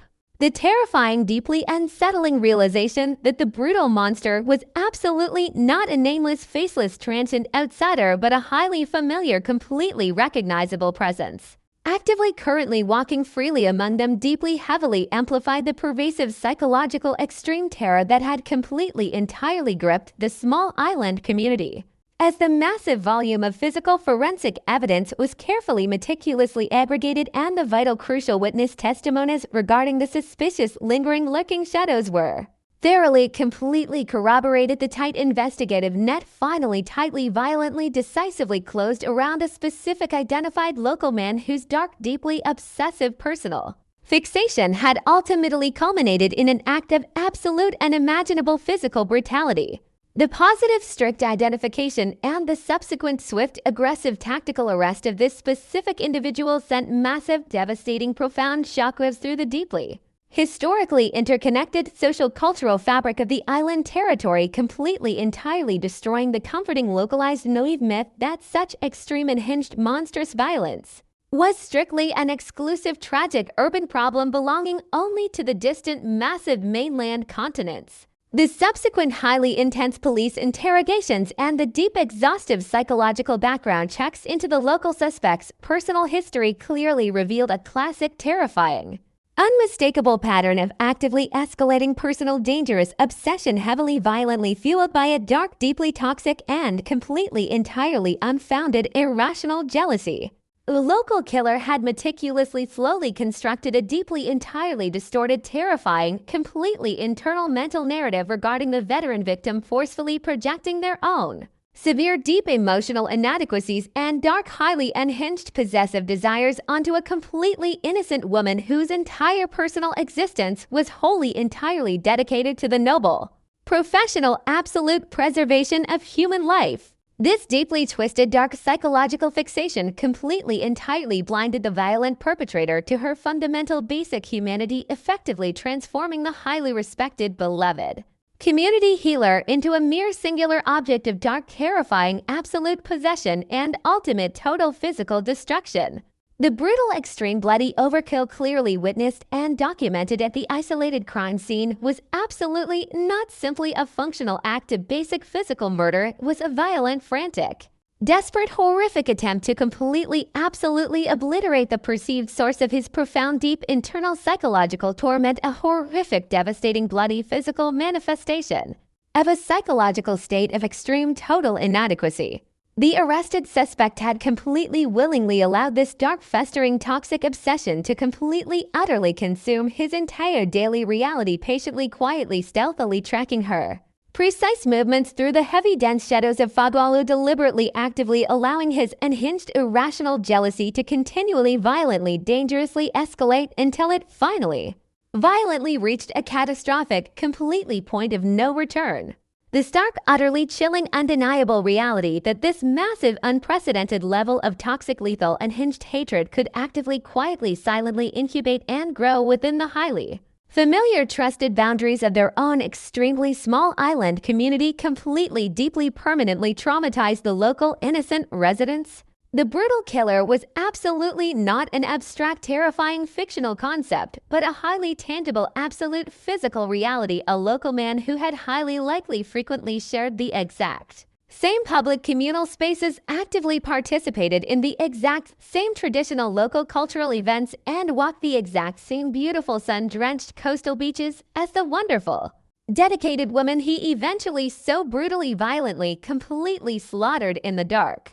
The highly successful procedural resolution of the immediate complex investigative phase culminating in the physical tactical capture and the formal extremely secure physical detention of the deeply obsessed, dangerous local man essentially provided a highly necessary but completely deeply hollow measure of formal legal procedural closure for the heavily emotionally grieving law enforcement officers and the deeply irrevocably traumatized local community. The strict positive legal identification of the exact perpetrator and the clear definitive clinical establishment of the dark, deeply obsessive psychological motive did absolutely nothing to physically, magically reverse the horrific, catastrophic, permanent damage violently inflicted upon the innocent victim or to magically, completely restore the completely, utterly shattered historical innocence of the entire village. The meticulous, rigorous police investigation had successfully, clearly, clinically answered the fundamental, basic, mechanical, forensic questions of exactly how the crime occurred and exactly, definitively who committed it, but it deliberately, painfully, agonizingly left the entire community deeply struggling with the profound, completely unanswerable, deep philosophical question of exactly why such extreme and hinged total darkness was ever permitted to actively exist in their beautiful, peaceful home. The highly detailed, meticulous investigative process had painfully, actively, completely laid bare the terrifying, inherent, extreme fragility of their deeply held historical social contracts, brutally exposing the terrifying, chilling, deep vulnerability that fundamentally, inherently, strictly accompanies any human society built strictly on absolute, complete mutual trust and inherently open, completely unguarded domestic doors. The highly detailed official police reports explicitly, comprehensively outlining the killer's highly patient, heavily calculated, invisible stalking, the completely deliberate, malicious exploitation of the victim's profoundly exhausting medical professional schedule, and the sheer unhinged, absolute ferocity of the final bloody, devastating physical attack essentially permanently became a dark, heavily permanent, unremovable stain on the collective historical cultural memory of the entire beautiful territory. The dedicated veteran nurse who had selflessly spent her entire long professional dedicated life aggressively, constantly fighting the dark, naturally encroaching shadows of severe physical illness and traumatic, unexpected death had been violently, suddenly, completely consumed by an entirely different, terrifying, and natural kind of shadow, a monstrous human darkness that actively, patiently, quietly stalked her directly from the dense, supposedly protected perimeter of her own deeply private, isolated sanctuary. The intensive, complex investigation fundamentally, ultimately served as a grim, terrifying, completely inescapable psychological mirror, violently, forcefully forcing the entire innocent island population to heavily, deeply, permanently acknowledge that the absolute most profound and deeply devastating, completely lethal threats to their inherent communal physical safety did not necessarily ever arrive on massive commercial ships from distant, unknown foreign shores, but could actually quietly, silently, completely gestate and grow in the very exact heart of their own deeply historically interconnected neighborhoods, heavily, completely obscured by the thick, beautiful, natural tropical foliage and the comforting, deeply, highly deceptive, quiet, absolute silence of the heavy midnight hour. The formal legal proceedings that eventually convened within the high-ceiling chambers of the High Court of American Samoa in Pago represented a profound and deeply solemn intersection of modern Western jurisprudence and the ancient, unyielding moral codes of a traditional island society. As the trial began, the atmosphere inside the courtroom was heavily thick with an almost unbearable tension of physical manifestation of a territory's collective grief and its desperate, urgent demand for absolute accountability.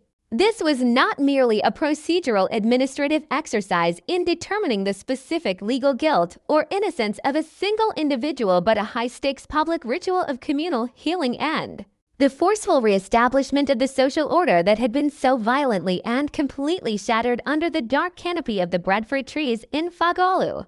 The defendant, the local man whose dark obsessive fixation had culminated in such a catastrophic explosion of physical brutality, sat at the defense table, a stark and deeply unsettling physical presence that the community was finally forced to confront in the harsh and flinching light of day. He was no longer a terrifying, ambiguous silhouette lurking in the tropical shadows, but a tangible, breathing human being whose mundane appearance stood in chilling, grotesque contrast to the sheer unimaginable ferocity of the crime for which he stood accused. The prosecution, led by seasoned legal professionals who understood the deep cultural sensitivities of the island, meticulously and exhaustively began the grueling process of laying out the devastating evidentiary map of the murder. Their opening statements were not characterized by dramatic oratorical flourishes, but by a cold, clinical, and profoundly disturbing presentation of the undeniable facts. They spoke at length about the concept of overkill, a term that had previously been almost entirely foreign to the local judicial lexicon, but which now served as the absolute central pillar of their case. They argued with quiet, forceful intensity that the sheer number of wounds and the catastrophic scale of the trauma inflicted upon the veteran nurse could not be explained away as a momentary lapse of reason or a spontaneous act of sudden heat of passion. It was instead presented as a definitive physical ledger of a long gestating and deeply malicious intent, a systematic and violent attempt to not only end a life, but to completely obliterate a human being who had become the singular object of a toxic and unhinged obsession. The presentation of the forensic evidence was perhaps the most emotionally grueling phase of the entire trial, forcing every individual in the crowded courtroom to look directly into the heart of the darkness that had invaded the village. The lead medical examiners and forensic technicians were called to the stand to provide a detailed clinical testimony that was as precise as it was horrifying. They utilized large-scale diagrams and detailed high-resolution photographs of the crime scene to illustrate the frantic, desperate movements of the victim as she fought for her life within the confined space of her home. The blood spatter analysis was presented not as an abstract scientific theory, but as a terrifyingly clear reconstruction of a final desperate struggle. The prosecution painstakingly walked the jury through every arterial spray and every heavy smear on the wooden walls, explaining how each mark corroborated the narrative of a victim who refused to simply succumb to the violence. The sheer volume of blood evidence was overwhelming, a visceral reminder of the massive physical toll that the heavy-bladed weapon had taken. The forensic testimony also focused heavily on the specific nature of the wounds, noting the precision and the force required to inflict such catastrophic damage. This technical evidence was crucial in dismantling any potential defense theories of a random accident or an unintentional death. It established beyond any reasonable doubt that the attacker had operated with a terrifying level of physical commitment and a clear, unyielding purpose. The courtroom would often fall into a heavy, deafening silence as these details were revealed, a silence that mirrored the terrifying quiet of the night the murder occurred. For the family of the nurse and her many colleagues from the LBJ Tropical Medical Center, who sat in the gallery, these moments were an agonizing public reliving of a private nightmare. They were forced to reconcile the woman they knew as a source of endless comfort and professional strength with the clinical descriptions of her final broken state. The prosecution carefully balanced this cold forensic data with the human element of the case, ensuring that the jury never forgot the immense value of the life that had been so brutally extinguished. They called upon fellow nurses and medical staff to testify about the victim's dedicated character and her unwavering commitment to her community. These witnesses described a woman who spent her days fighting for the lives of others, only to be met with such absolute and mitigated violence in her own home. This contrast between her life work and her death served as a powerful emotional undercurrent that flowed through the entire trial, reinforcing the sense that this was a crime of profound and unique cruelty. The defense strategy, as it slowly emerged throughout the proceedings, was faced with the nearly impossible task of mitigating the overwhelming physical evidence and the clear evidence of premeditated stalking. The defense attorneys attempted to pivot the narrative away from a calculated, cold-blooded execution and toward a theme of severe psychological breakdown and emotional instability. They did not deny the physical act of the murder, as the forensic links and the witness accounts of the lurking suspect were too strong to ignore, but they sought to present the defendant as a man who had been driven to a point of mental snapping by his own internal demons and perceived social rejections. They delved into his personal history, attempting to find instances of past trauma or undiagnosed mental health struggles that might explain his sudden descent into such extreme and uncharacteristic violence. This approach was met with significant skepticism from the prosecution, who countered by pointing to the highly organized and methodical nature of the stalking. They argued that a man suffering from a sudden spontaneous mental break would not have the cognitive presence or the cold patience required to monitor a victim's professional schedule over a period of weeks, to study the physical layout of her property, or to choose the absolute single most vulnerable moment to strike. The prosecution maintained that the defendant's actions were not those of a man who had lost control, but of a man who had exercised absolute and terrifying control over another person's life until he decided it should end. The legal arguments over the specific definition of premeditation became a central point of contention, as the judge and jury had to decide if the quiet hours spent waiting under the breadfruit trees constituted a deliberate and considered plan to kill. The testimony of the neighbors, who had seen the suspicious silhouette in the days leading up to the crime, became vital in this regard. Their accounts of a figure who would appear and then vanish back into the shadows provided the jury with a clear visual of a hunter stalking his prey. These witnesses, who had initially felt a sense of guilt for not acting on their suspicions, now found a sense of purpose in providing the evidence necessary to ensure that the stalking was recognized for what it was: a cold and calculated preparation for murder. The climax of the trial arrived with the closing arguments, where both sides sought to synthesize the massive volume of forensic data, witness testimony, and psychological profiles into a final compelling narrative. The prosecution's final address to the jury was a somber and powerful summation of a community's betrayal. They spoke of the nurse as a guardian of the island, a woman whose hands were built for healing and whose heart was dedicated to service. They framed the defendant as the ultimate violator of the island's peace, a man who had used the very traditions of trust and openness to facilitate a crime of unimaginable horror. They urged the jury to consider the overkill not as a sign of madness, but as a sign of a profound and conscious malice that deserved the absolute highest level of legal punishment. The defense, in their final plea, asked for mercy based on the idea of a tortured soul who had been consumed by an obsession he could not control. They argued that a life sentence would be a further tragedy, although they acknowledged that nothing could truly compensate for the loss of the victim. The tension in the room as the jury retreated to deliberate was thick and suffocating. For the residents of Fagalu and the medical staff at LBJ, the wait for a verdict was a period of intense collective anxiety. There was a profound fear that the legal system might somehow fail to recognize the full gravity of the crime, or that a technicality might allow the monster to return to their streets. When the jury finally returned and the courtroom was once again called to order, the silence was so absolute that the rustling of the judge's robes seemed like a thunderclap. The reading of the verdict was a moment of profound and visceral release. When the word guilty was finally spoken, it was met with a wave of silent tears and audible gasps of relief from the gallery. The defendant was convicted on all counts, including the most serious charges of first-degree premeditated murder. The subsequent sentencing phase was equally somber, as the judge delivered a final stern lecture to the defendant before handing down a sentence of life imprisonment without the possibility of parole. The judge's words echoed the sentiments of the entire territory, stating that the defendant's actions had not only taken a life, but had inflicted a permanent wound on the very soul of the island.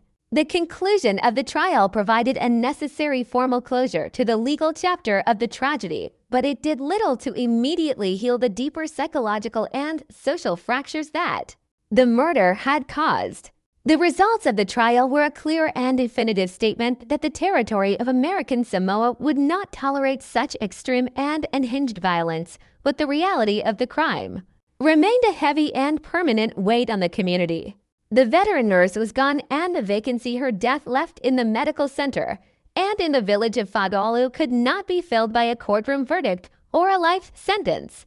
The trial had successfully identified the killer and secured his removal from society, but it had also served as a painful and public documentation of exactly how fragile their sense of security had been. The meticulous detailing of the stalking, the overkill, and the terrifying silence of the night remained as a dark and permanent part of the island's history. As the people of Fadalu began to slowly return to their daily lives, they did so with a newfound and painful vigilance. The trial had proven that the most dangerous shadows were not those cast by the trees or the clouds, but those that could grow within the hearts of their own neighbors. The legal results ensured that one specific predator would never strike again, but the memory of his trial and the horrific evidence it produced would serve as an enduring and chilling reminder of the night that paradise was breached. The justice served in the High Court was a cold and necessary comfort, a recognition of the victim's value and a condemnation of the killer's malice, but the true aftermath of the trial was a community that was forever changed, looking out at the beautiful Pacific sunset with eyes that had seen too much of the darkness. The legacy of the case was not just the life sentence of a local man, but the permanent installation of locks on doors and a lingering fear in the quiet tropical night, a testament to the fact that some wounds are too deep for even the strongest legal system to ever fully mend. In the end, the trial was a ritual of truth, a painful and exhaustive process of looking directly at the worst of humanity in order to protect the best of it.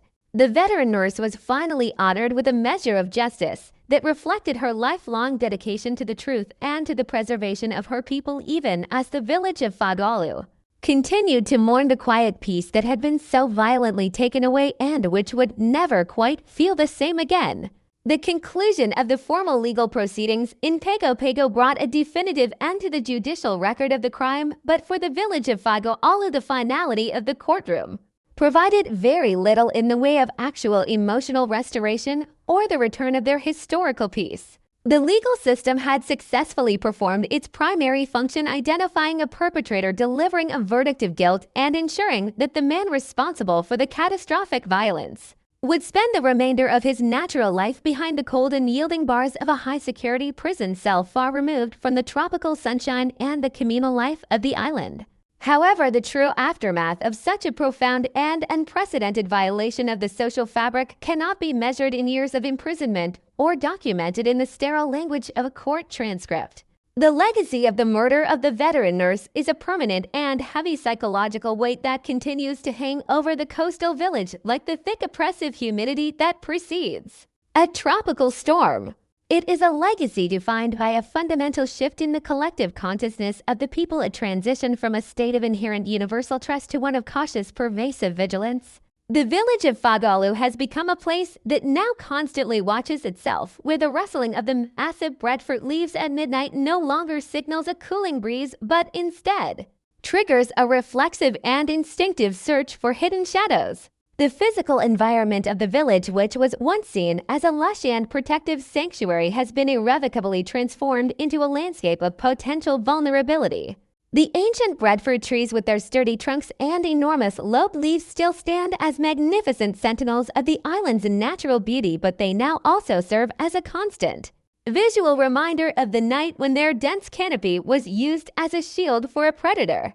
The shadows they cast are no longer viewed as a source of relief from the equatorial sun, but as a source of quiet anxiety, a dark space where the community is forced to acknowledge that a monster once waited in patient silence for the perfect moment to strike. The physical house where the tragedy occurred remains as a silent and deeply haunting monument to the fragility of human safety and the devastating suddenness of unhinged malice. In many small communities, such a site might be quickly razed or extensively renovated in an attempt to erase the memory of the trauma, but in a place as geographically confined and culturally interconnected as Fadalu, the memory of the event is deeply rooted in the very soil. The path leading past that secluded dwelling is now walked with a noticeable sense of urgency by the villagers, their eyes often cast toward the ground or the distant ocean to avoid looking directly at the spot where their communal innocence was so violently slaughtered. The house is a physical manifestation of a broken promise, the promise that a dedicated life of service and healing would be met with a peaceful and secure retirement. The fact that the veteran nurse was attacked in the one place she felt most secure has sent a chilling message through every household on the island, suggesting that there is no fortress thick enough and no village small enough to completely exclude the dark impulses of the human heart. The transition from a society that prided itself on unlocked doors and the absolute protection of the neighborhood to a society that now invests heavily in deadbolts, security cameras, and reinforced window frames is perhaps the most visible and tragic consequence of the crime. Hardware stores in the territory have seen a significant and sustained increase in the sale of home security products, a mundane economic statistic that masks a profound and widespread psychological trauma. The open door, which was once the ultimate symbol of Samoan hospitality and mutual reliance, has been replaced by the sound of keys turning in locks, a sound that now echoes through the village every evening as the sun begins to set over the Pacific. This shift is not merely a practical response to a crime, but a fundamental alteration of the cultural identity of the people, a painful admission that the old ways of total trust are no longer sufficient to protect against the modern manifestations of unhinged personal obsession. For the dedicated medical staff at the LBJ Tropical Medical Center, the aftermath of the trial has been a period of deep professional mourning and structural reorganization. The loss of a veteran nurse who had served as a pillar of the institution for decades created a void that could not be filled by simply hiring a replacement. Her absence is felt in the quiet moments between emergencies, in the specific way she used to mentor the younger staff, and in the collective memory of the thousands of patients she treated with such unwavering compassion. The hospital break rooms, which were once places of shared laughter and relief after a long shift, are now frequently filled with a somber, reflective silence as the staff members are forced to reconcile their noble mission of saving lives with the brutal reality of how their colleague's life was taken. The institution has implemented new safety protocols for its night shift workers, offering security escorts and encouraging carpooling, but these measures are a constant reminder of the vulnerability that now defines their professional existence. The pristine white uniform which she wore with such immense pride and which served as a symbol of her authority over death has become a haunting image for those who were tasked with cleaning up the aftermath of the violence. The irony that a woman who spent her entire life fighting to stop the flow of blood and to heal the wounds of the broken was subjected to such an overwhelming and unstoppable physical trauma is a source of deep philosophical distress for the entire medical community. They are people who believe in the power of intervention and the efficacy of modern medicine, but they were forced to confront a situation where no amount of skill or knowledge could alter the devastating outcome. The hospital remains a beacon of hope for the island, but it is a beacon that now carries a permanent flicker of sorrow, a testament to the fact that even the strongest guardians are susceptible to the darkness that can grow in the hidden corners of the human psyche. The cultural impact of the overkill aspect of the crime continues to be a subject of intense and horrified discussion among the elders and the religious leaders of the community. In a society where the concept of the family and the sanctity of the individual are deeply intertwined with traditional Christian values, the sheer unyielding ferocity of the attack feels like a manifestation of an almost supernatural evil. The legal system has provided a secular explanation for the violence, citing obsessive jealousy and psychological instability. But for many on the island, these terms aren't sufficient to capture the true horror of what occurred. They struggle to understand how a man who was raised within their same cultural traditions and who shared their same communal spaces could descend into such a state of absolute and terrifying depravity. The fact that he was a local man, a person who was known to the community and who had likely engaged in the same daily rituals of island life, makes the betrayal feel all the more personal and profound. It has introduced a new and uncomfortable layer of suspicion into the social interactions of the village as people look at their neighbors and wonder what dark secrets might be gestating behind a friendly smile or a polite greeting. This erosion of social trust is a quiet and invisible tragedy, but its effects are just as devastating as the physical violence of the crime itself. It weakens the communal bonds that have sustained the island for generations and creates a sense of isolation that is particularly difficult to endure in a place so geographically remote. The village of Fagwalu, which once felt like an extension of the family home, now feels a bit more like a collection of separate and guarded fortresses, each one protecting itself from the potential darkness of the other. As the years begin to pass and the immediate shock of the trial starts to fade, the memory of the veteran nurse is slowly being reclaimed by the community as a symbol of resilience rather than just a symbol of tragedy. While the horrific details of her final night will always be a part of the official record, her friends, family, and colleagues are working diligently to ensure that her life is remembered for its profound impact and its unwavering dedication to the good of American Samoa. They speak of her not as the woman in the crime scene photos, but as the woman who stood for 12 hours at a time to monitor a failing heart, as the woman who provided a calm and steady hand during the most terrifying moments of a patient's life, and as the woman whose laughter once echoed through the halls of the LBJ Medical Center.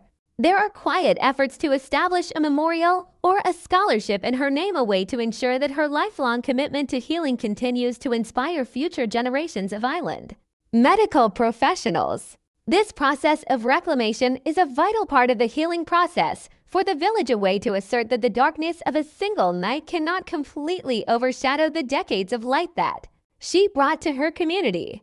It is a slow and difficult task, as the trauma of the overkill remains a heavy burden, but it is a task that the people of Fagwalu have undertaken with a deep sense of purpose. They are determined to prove that the spirit of their guardian is stronger than the malice of her killer, and that her legacy of care will ultimately prove to be more enduring than the fear he attempted to instill.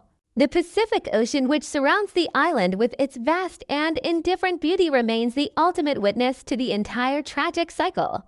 The waves continue to roll into the bay at Fagwalu with the same steady, hypnotic cadence they have maintained for thousands of years, entirely unaffected by the violent dramas of the humans who live on the shore.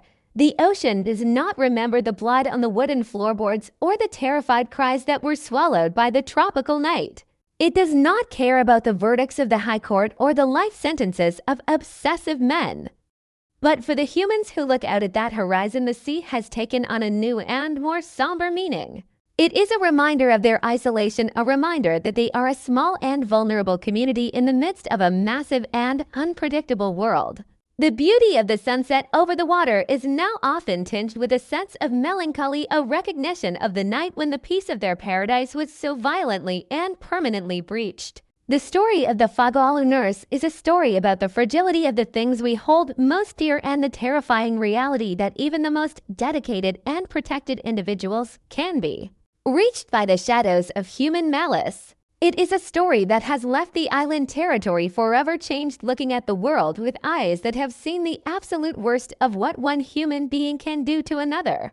As the lights of the medical center continue to shine through the tropical darkness, they serve as a symbol of the community's ongoing struggle to find a way back to the light, to rebuild a sense of safety, and to honor the memory of a woman who gave her life to the service of others. The silence of Fagwalu has returned, but it is a different kind of silence, a silence that is now guarded by locks and watched by weary eyes, a permanent testament to the night that the heart of the village was broken. The breadfruit trees still stand and the waves still crash, but the innocence of the island has been buried deep in the volcanic soil alongside the woman who once spent her days trying to save it. Her final legacy is the quiet vigilance of her people, a community that now understands with devastating clarity that the true price of peace is a constant and unyielding awareness of the darkness that can lurk even in the most beautiful places on Earth. The passage of years in the South Pacific has a way of smoothing the sharpest edges of memory, much like the relentless tides of Fagwalu Bay gradually wear down the jagged volcanic rocks along the shoreline into smooth, unidentifiable pebbles. In the time since the final gavel fell in the Pago Pago courtroom and the heavy steel doors of the correctional facility closed permanently behind the man who brought such unmitigated darkness to the village, the physical world has largely returned to its rhythmic tropical state. The hibiscus flowers continue to bloom in vibrant, defiant bursts of crimson and gold, and the salty trade wines still carry the scent of the ocean through the open windows of the LBJ. Tropical Medical Center. Yet beneath this veneer of natural continuity, there exists a profound and permanent alteration in the spiritual and psychological geography of American Samoa. The murder of the veteran nurse was not a localized tragedy that could be contained within the wooden walls of her home or the sterile confines of a forensic report. It was a seismic event that rearranged the foundational bedrock of communal trust. We are now forced to look at this island paradise through a lens that has been forever clouded by the knowledge of what occurred beneath the dense, heavy canopy of the breadfruit trees. It is a lens that recognizes the terrifying ease with which the sacred can be profaned and the healer can be hunted. The collective memory of the territory has absorbed the trauma of the overkill not as a fleeting nightmare but as a fundamental truth about the potential for human malice even in the most interconnected and traditional societies. One of the most enduring and deeply unsettling questions that continues to haunt the quiet conversations of Fa'ago'alu is the nature of the silence that surrounded the crime.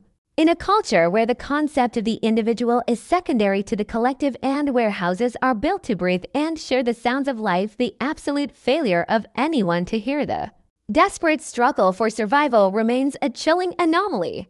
This was not the silence of apathy or the silence of a busy city where screams are mistaken for the noise of the streets. It was a heavy atmospheric silence that seemed to conspire with the killer. It has forced the villagers to reevaluate their relationship with the night and with the very environment that surrounds them. The lush vegetation that was once a source of pride and a symbol of the island's fertility is now often viewed as a potential mask for the unseen. The thick humidity, which used to be a comforting blanket, is now remembered as the acoustic dampener that allowed a woman to be slaughtered just yards away from her sleeping neighbors. This realization has birthed a new kind of vigilance that is both structural and psychological.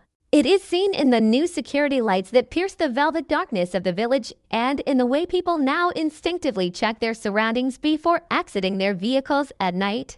The communal silence has been replaced by a cautious awareness, a collective understanding that the peace of the island is a fragile thing that must be actively guarded rather than passively assumed. The image of the pristine white nurse's uniform stained by the violence of the attack remains the most potent and heart-wrenching symbol of the entire tragedy. In the history of American Samoa, few figures are as universally respected as the veteran medical professional who navigates the complex boundaries of life and death on a daily basis. To the people of the island, she was a guardian of the future and a keeper of the past, someone who had likely witnessed the first breaths of their children and the final breaths of their elders. The brutal termination of her life was therefore felt as an attack on the very concept of care and the inherent value of service. The prosecution's focus on the term overkill was not just a legal strategy to prove premeditation, it was a clinical acknowledgement of a profound spiritual violation. The attacker did not just want to end a life, he wanted to destroy the personhood of a woman who represented the best of her community. This level of unhinged personal fury directed at a symbol of healing is a dark psychological puzzle that the territory still struggles to solve. It suggests a form of resentment that is specifically triggered by the strength and autonomy of women who dedicate themselves to public service. The legacy of this crime is a renewed and urgent conversation about the safety of women and the protection of those who serve the public. The hospital is no longer just a place of work for the nurses of American Samoa. It is a place where they are reminded of the inherent risks that come with being a visible and vital part of society. The traditional Samoan way of life known as Fa'asamo has always been built on the pillars of respect, family, and mutual protection. The crime in Fa'ago'alu challenged these pillars in a way that no external influence ever could. It proved that the greatest threats to the community did not come from the outside world or the erosion of traditional values by modern technology, but from the dark and healed wounds within their own members. The killer was a product of the same culture and the same traditions as the victim, yet he was able to operate with a level of cruelty that was entirely alien to the values he was raised with. This has led to a period of deep introspection among the village elders and the Made, who are the traditional guardians of the social order. They are forced to acknowledge that the old systems of communal oversight are not always sufficient to detect or prevent the kind of private obsessive madness that fueled this murder.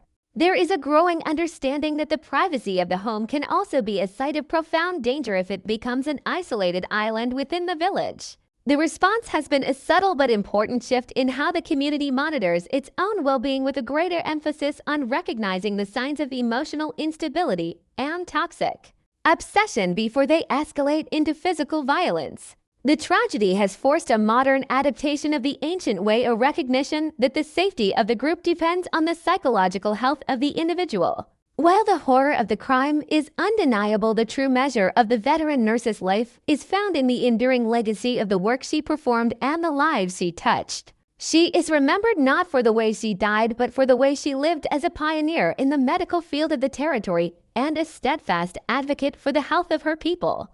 Her name is spoken with a reverence that transcends the tragedy of her final night. In the hallways of the LBJ Tropical Medical Center, her influence is still felt in the standards of care she established and the younger generation of nurses she inspired.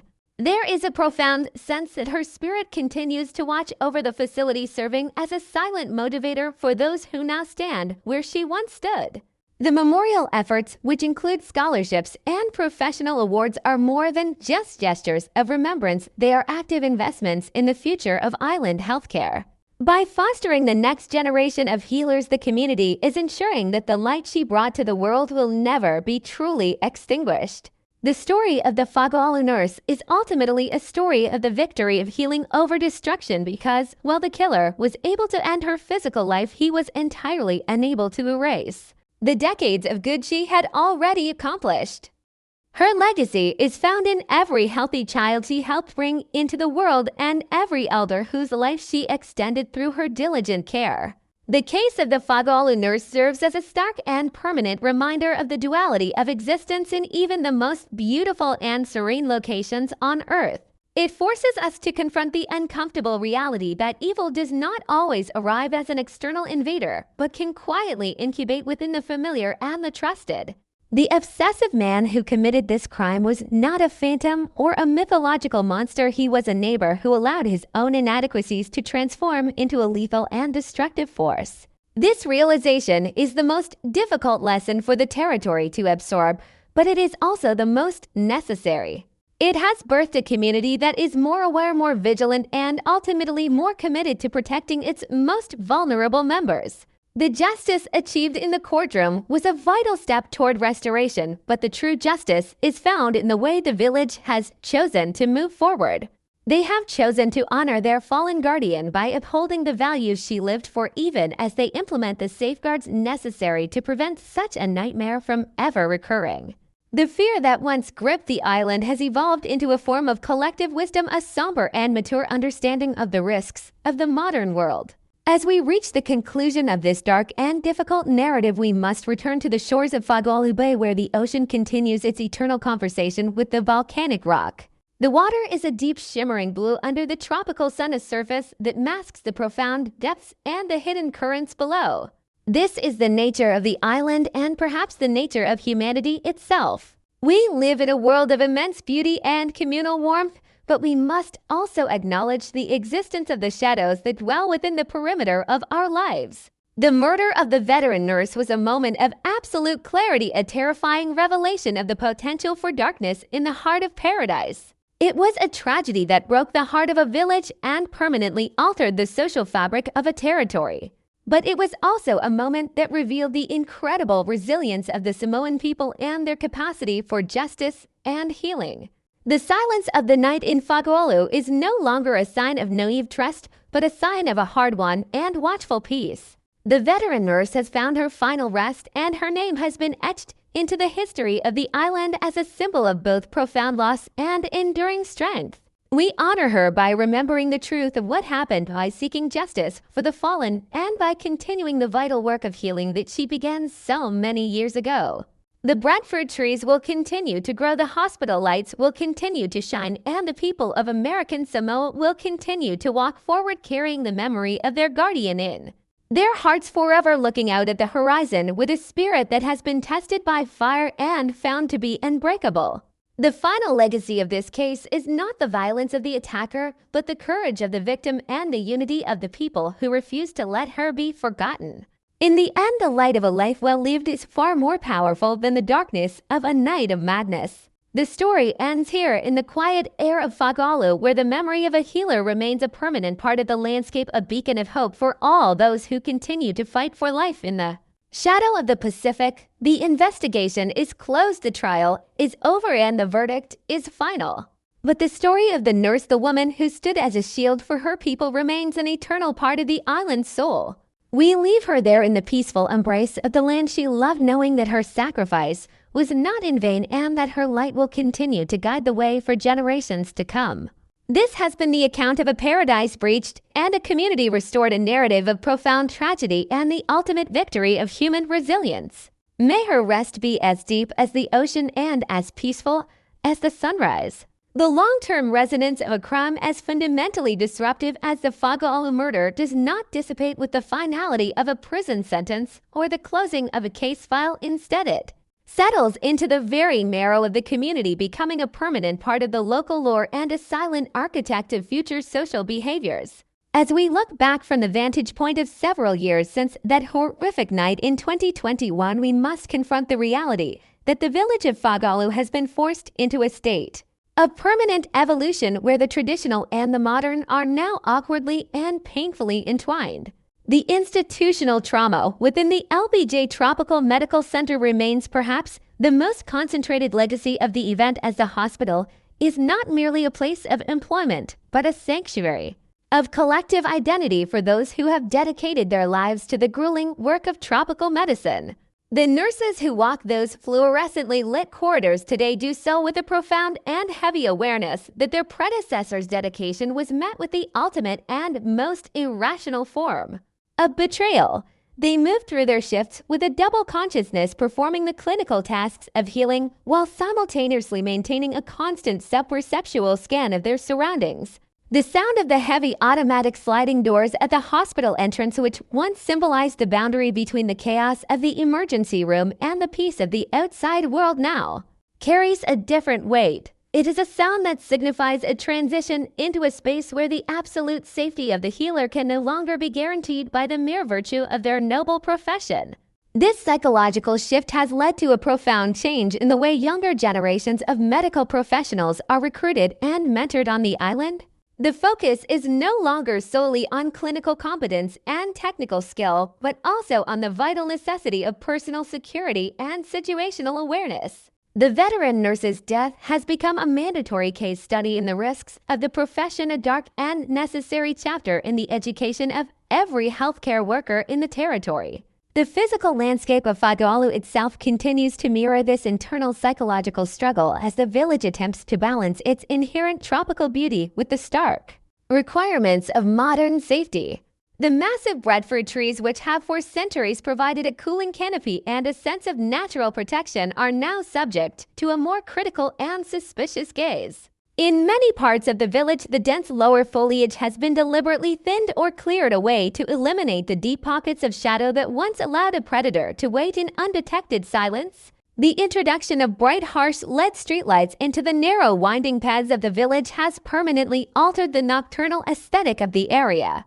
The soft velvet darkness that was once a source of communal comfort has been replaced by a series of high-intensity artificial glare zones, creating a visual environment that is far more clinical and defensive. This physical transformation is a visceral testament to the fact that the community no longer trusts the natural environment to keep its secrets or to protect its inhabitants. The trees, which were once seen as benevolent guardians, are now recognized as potential accomplices to the unseen, and the village has chosen the cold certainty of electricity over the deceptive beauty of the shadows. Even the sounds of the night have changed, as the distant rhythmic crashing of the waves is now frequently punctuated by the electronic chirps of home alarm systems and the mechanical hum of security cameras. The silence of Fagalu, which was the most terrifying element of the crime, is now something that the villagers actively work to avoid. They have filled the quiet hours with the sounds of technology, creating an artificial acoustic barrier against the return of the nightmare that once unfolded in total undetected stillness. As we delve deeper into the philosophical implications of the overkill that define this specific case, we must grapple with the profound and disturbing reality of human obsession. The perpetrator's actions were not the result of a sudden explosive impulse, but the culmination of a slow and methodical erosion of empathy. The fact that a human being can spend weeks or months observing the mundane details of another person's life with the sole intention of eventually destroying that life is a concept that defies the fundamental social contract of a small island society. It suggests that the most dangerous form of violence is not that which comes from a stranger in a dark alley, but that which grows in the heart of a neighbor who is intimately familiar with the rhythms of the community. This realization has forced the people of American Samoa to reconsider the very nature of their interpersonal relationships. The openness and hospitality that are the hallmarks of Samoan culture are now tempered by a quiet and persistent underlying suspicion. There is a newfound hesitancy in the way people share their personal schedules or the details of their domestic lives, a recognition that information can be weaponized by those with dark and hidden motives. The tragedy in Fa'agalulu has introduced a psychological distance between residents that did not exist before, creating a social environment where everyone is a little more guarded and where the concept of the other has been internalized within the village itself. The memory of the victim has become a central point of gravity for the community's collective grief and its ongoing efforts toward healing. She is no longer just a woman who was killed. She has become a symbol of the ultimate sacrifice and a reminder of the inherent value of a life dedicated to the service of others. The scholarships and memorial awards established in her name are not just bureaucratic tributes but active attempts to reclaim the narrative of her life from the violence of her death. Every time a young nurse receives an award in her honor, the community is making a collective statement that her professional legacy is more powerful and more enduring than the malice of her killer. This process of sanctification is a necessary mechanism for the village to cope with the sheer brutality of the event. By elevating her to the status of a communal martyr, they are able to find a sense of meaning in an act that was fundamentally meaningless and irrational. Her story is told and retold not as a horror story, but as a testament to the strength and resilience of the Samoan spirit. In the wards of the LBJ Tropical Medical Center, her presence is felt in the renewed commitment to patient care and the heightened sense of solidarity among the staff. They are a community that has been tested by the most extreme form of darkness, and they have chosen to respond by redoubling their efforts to bring light and healing to their people. The legal and forensic documentation of the case will eventually be relegated to the dusty archives of the High Court, but the human stories of those who were touched by the tragedy will continue to circulate through the oral traditions of the island. The neighbors who lived through that terrifying night of silence carry a unique and heavy burden of collective guilt, a persistent questioning of whether they could have done more or heard more. This quiet and lingering trauma is often discussed in hushed tones during family gatherings or community meetings, serving as a reminder of the interconnectedness of their fates. The tragedy has taught the village that the safety of one is inextricably linked to the vigilance of all, and that the failure to notice a shadow at the edge of a property can have catastrophic consequences for the entire group. This lesson has been integrated into the social fabric of Fa'agalulu in subtle but profound ways, leading to a community that is more proactive in its mutual protection. They have learned to listen more closely to the silences of the night and to look more critically at the anomalies in their daily routines.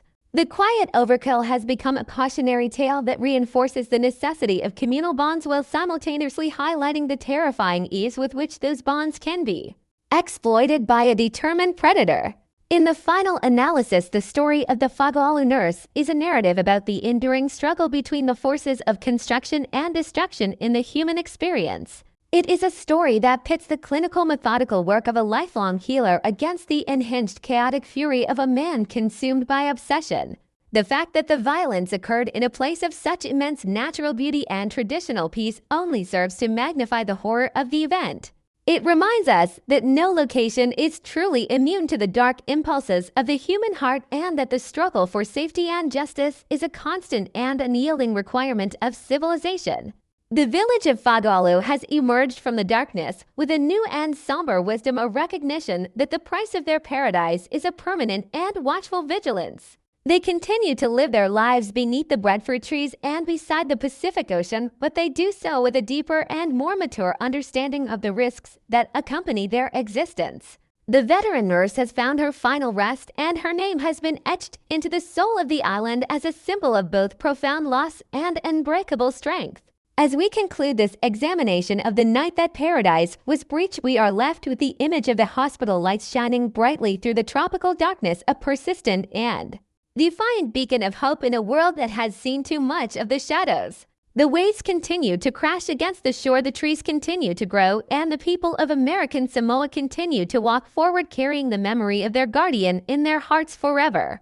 Her light has not been extinguished by the violence, it has merely been transformed into a permanent part of the island's moral compass, guiding the community toward a future where healing and justice are the ultimate and most enduring legacies of her life. This is the final word on a tragedy that changed everything, and the final tribute to a woman whose work will never truly be finished as long as there is life to be saved and a community to be protected in the heart of the Pacific. The passage of time in the territory of American Samoa possesses a distinct and heavy quality that is fundamentally different from the frantic and linear progression of life on the distant mainland continents.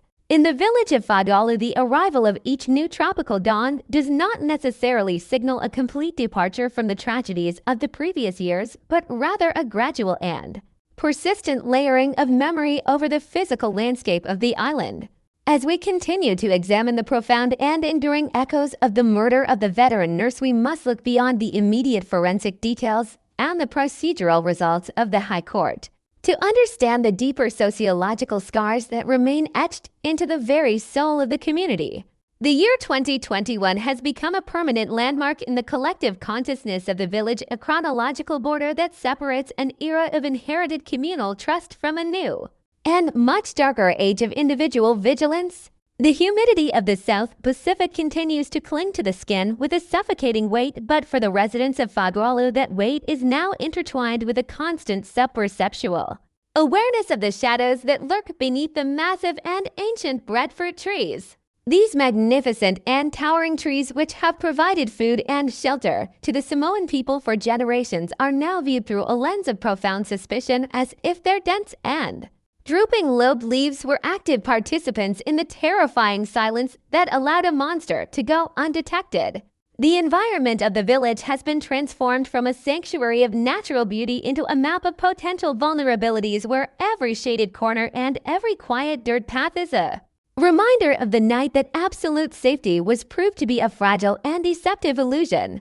The psychological fallout for the medical community at the LBJ Tropical Medical Center remains one of the most concentrated and heartbreaking aspects of the case's long-term aftermath. For the doctors, nurses, and support staff who work within those sterile and brightly lit corridors, the tragedy was not a distant news story, but a direct and visceral assault on their professional family.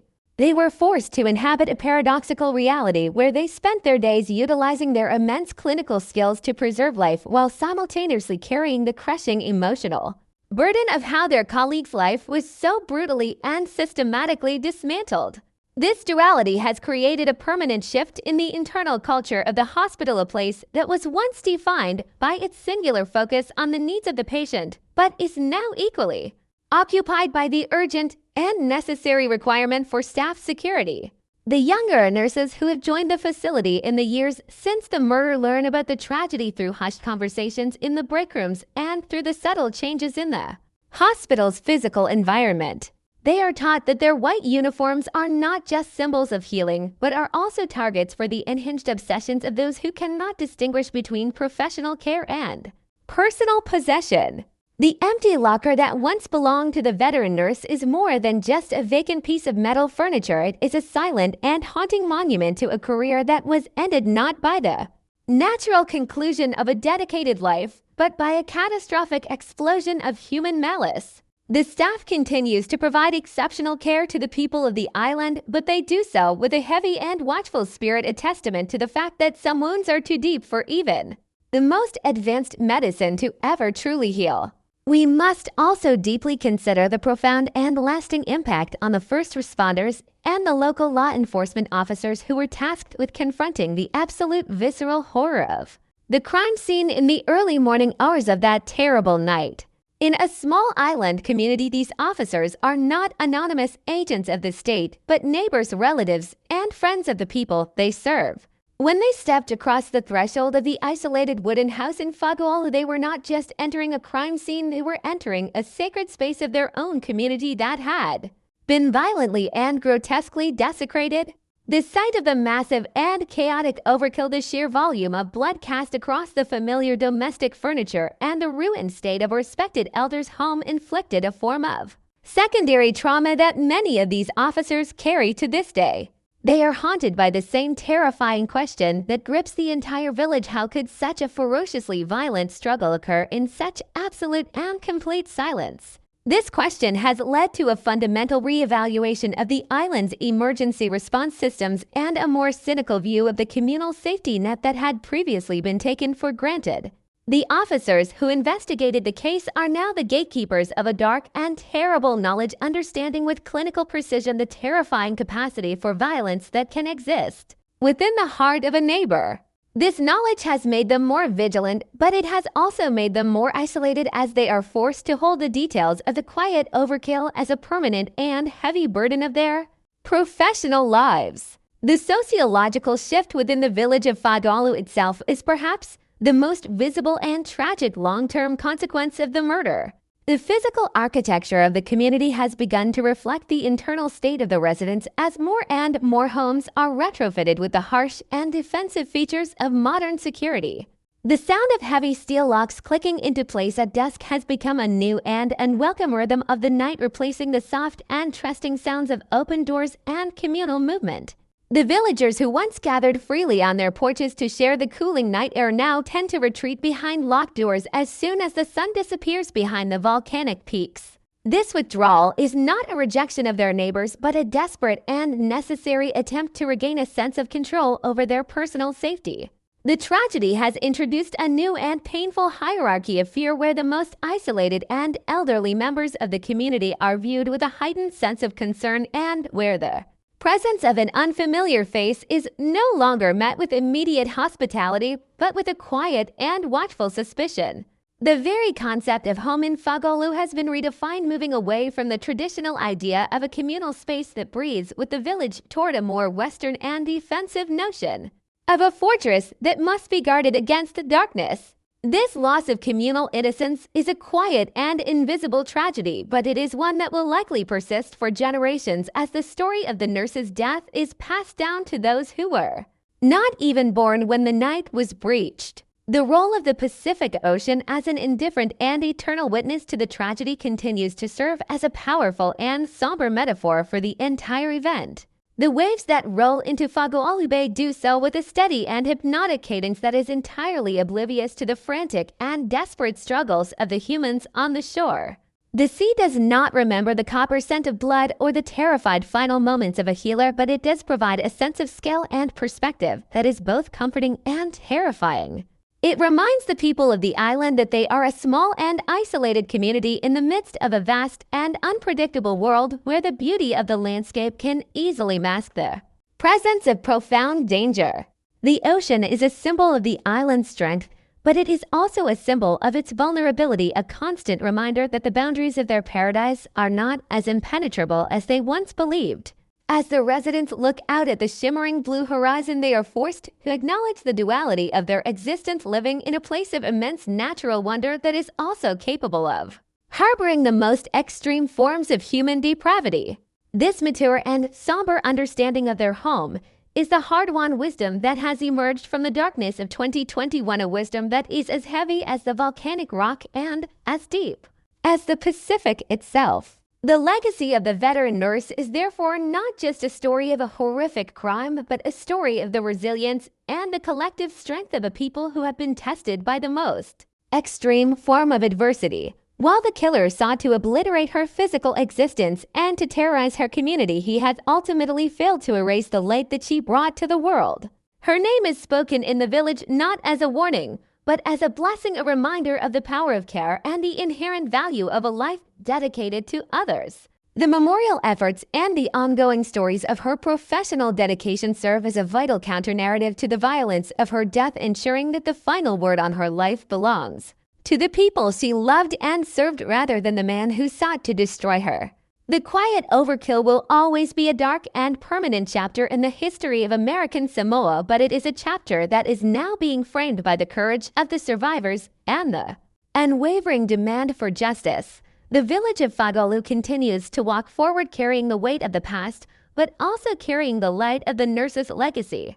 They have learned that safety is not something that is given, but something that must be actively and collectively maintained, and that the strength of the community is the only true defense against the shadows. The hospital lights continue to shine, the breadfruit trees continue to grow, and the ocean continues to crash against the shore, a persistent and defiant soundtrack to a life that continues.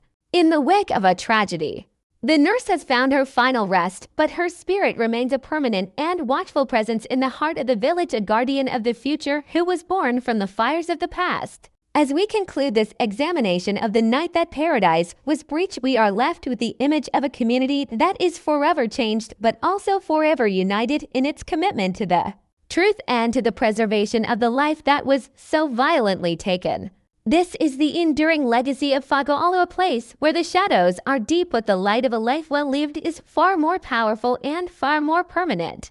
The story ends here in the quiet air of the island, where the memory of a healer remains an unbreakable part of the landscape, guiding the way for all those who continue to fight for justice and for the restoration of the peace that was so tragically stolen in the dark. The final and most enduring legacy of the horrific events that transpired in the quiet coastal enclave of Fagolu is not found within the dusty archives of the High Court of American Samoa, nor is it encapsulated by the sterile high-security walls that now house the man responsible for the carnage. Instead, the true conclusion of this narrative resides in the collective psychological landscape of a people who have been forced to fundamentally reevaluate the very definition of security. In a world where the most profound dangers can exist within the familiar and the trusted.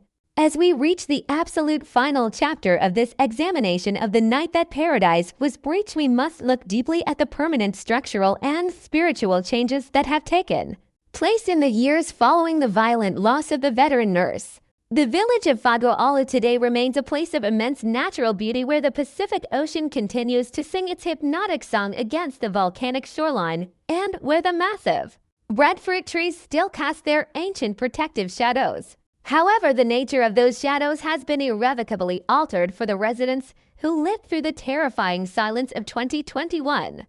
The darkness beneath those towering trees is no longer perceived as a source of cooling relief or a communal sanctuary, but as a site of historical trauma and a reminder of the night that the social contract of the island was violently torn asunder. This is a story that has no clean resolution, because the wounds inflicted on the communal psyche are of the sort that do not heal with the mere passage of time or the delivery of a legal verdict. They are wounds that have become part of the island's identity, a somber and mature recognition that even in the most tightly knit and traditional societies, the capacity for unhinged and obsessive malice is a constant and terrifying reality. The evolution of the village's physical environment serves as the most visible testament to this newfound and painful vigilance that has gripped the community. In the years since the murder, the quiet dirt paths and the modest wooden homes of Fagolu have undergone a systematic and defensive transformation that stands in stark contrast to the historic openness of Samoan life. The introduction of high-intensity security lighting and the widespread installation of reinforced locks and cameras have fundamentally changed the visual and auditory experience of the night. The sound of the village at midnight is no longer defined strictly by the rhythmic crashing of the waves and the soft rustling of the leaves. It is now punctuated by the mechanical clicks of surveillance equipment and the artificial glow of LED floodlights. This shift represents more than just a practical response to a crime. It is a cultural surrender to the reality that the old ways of total mutual trust are no longer sufficient to protect the individuals within the group. The quiet overkill has taught the people of American Samoa that silence is not always a sign of peace, but can be a terrifying accomplice to violence. This lesson has been integrated into the way that parents now watch their children and the way that neighbors now monitor the peripheries of their properties. The communal bond, which was once the ultimate shield against the outside world, has been partially replaced by a culture of individual protection and technological oversight.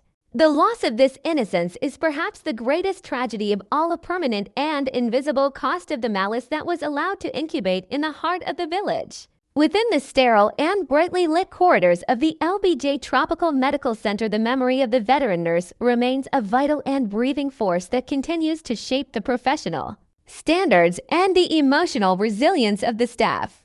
The hospital, which stands as the island's singular beacon of modern medicine, has become a repository for the collective grief of the territory.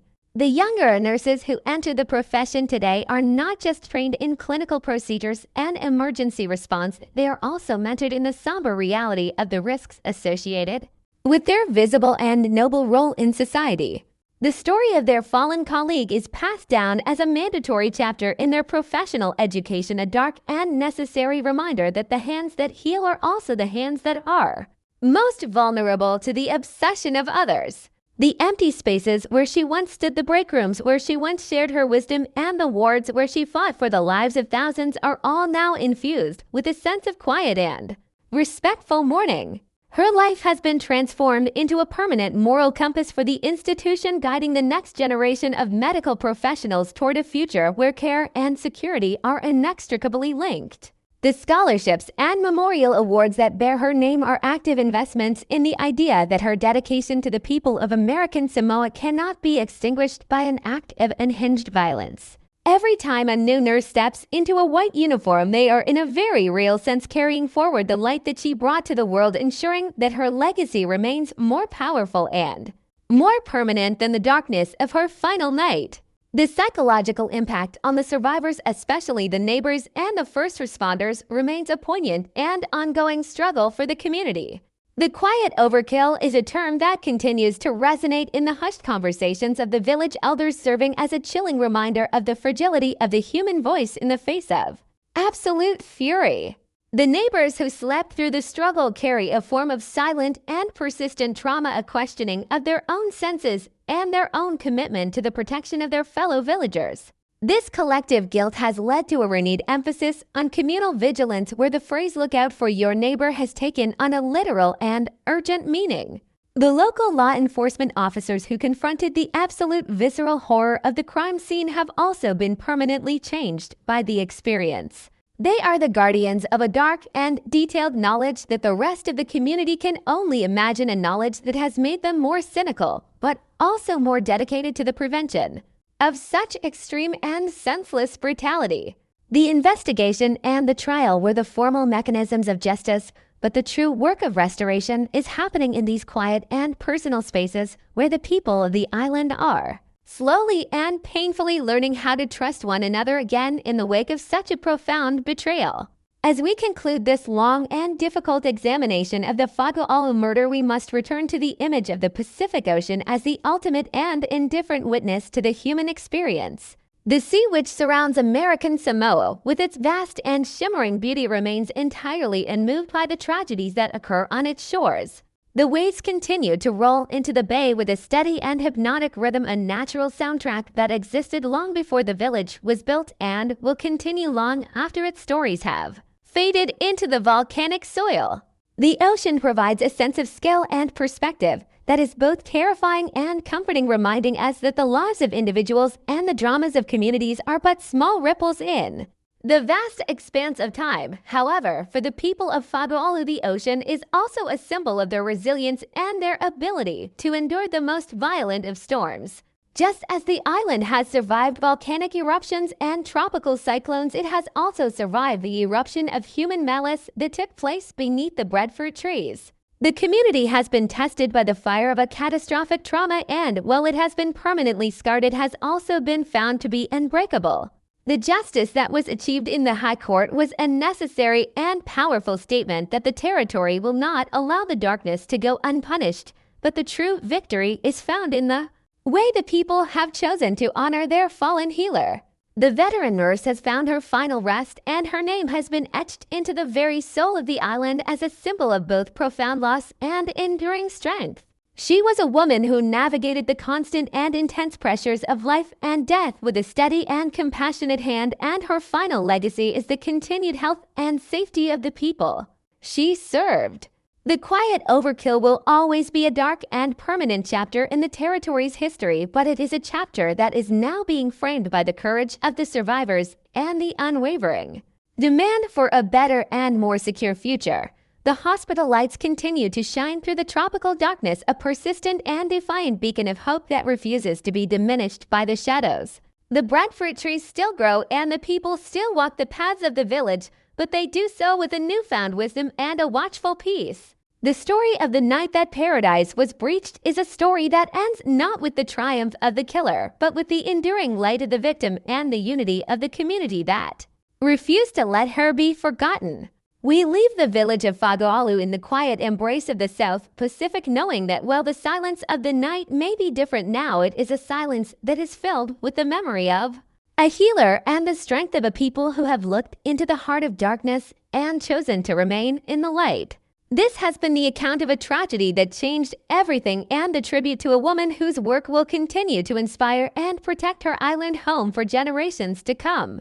The investigation is finally closed. The trial is a matter of record, and the story of the nurse of Fa'ago'alu has become a permanent part of the landscape, a beacon for all those who believe that even in the most shadowed corners of the world, healing and justice will always prevail. May her peace be as deep as the ocean and her memory be as eternal as the island itself, as we finally close the door on this dark and haunting chapter of the American Samoa case files. The waves will continue to crash, the lights will continue to shine, and the memory of the veteran nurse will remain as a watchful and protective presence in the heart of the village forever. The profound and heavy atmosphere of Fa'ago'alu today is a complex tapestry woven from the threads of ancient tradition and the modern scars of a tragedy that defied the very laws of communal nature. As we step into this final expansive reflection on the case of the veteran nurse, we must look beyond the clinical definitions of forensic science and the procedural finality of the high court to understand the spiritual and psychological geography of an island that has been forever changed by the quiet overkill. The year 2021 remains a singular and dark milestone in the collective memory of American Samoa, serving as a permanent border between the era of inherited trust and the current age of uneasy vigilance. When we walk the narrow winding paths of the village today under the massive and ancient canopy of the breadfruit trees, the air still carries the thick, suffocating humidity of the South Pacific, but it also carries the weight of a silence that was once a comfort and is now a source of deep and persistent anxiety. The village, which for generations defined itself by the openness of its doors and the interconnectedness of its families, is now a place that has been forced to acknowledge the terrifying reality that the most profound threats to its safety can grow in the hidden corners of its own heart.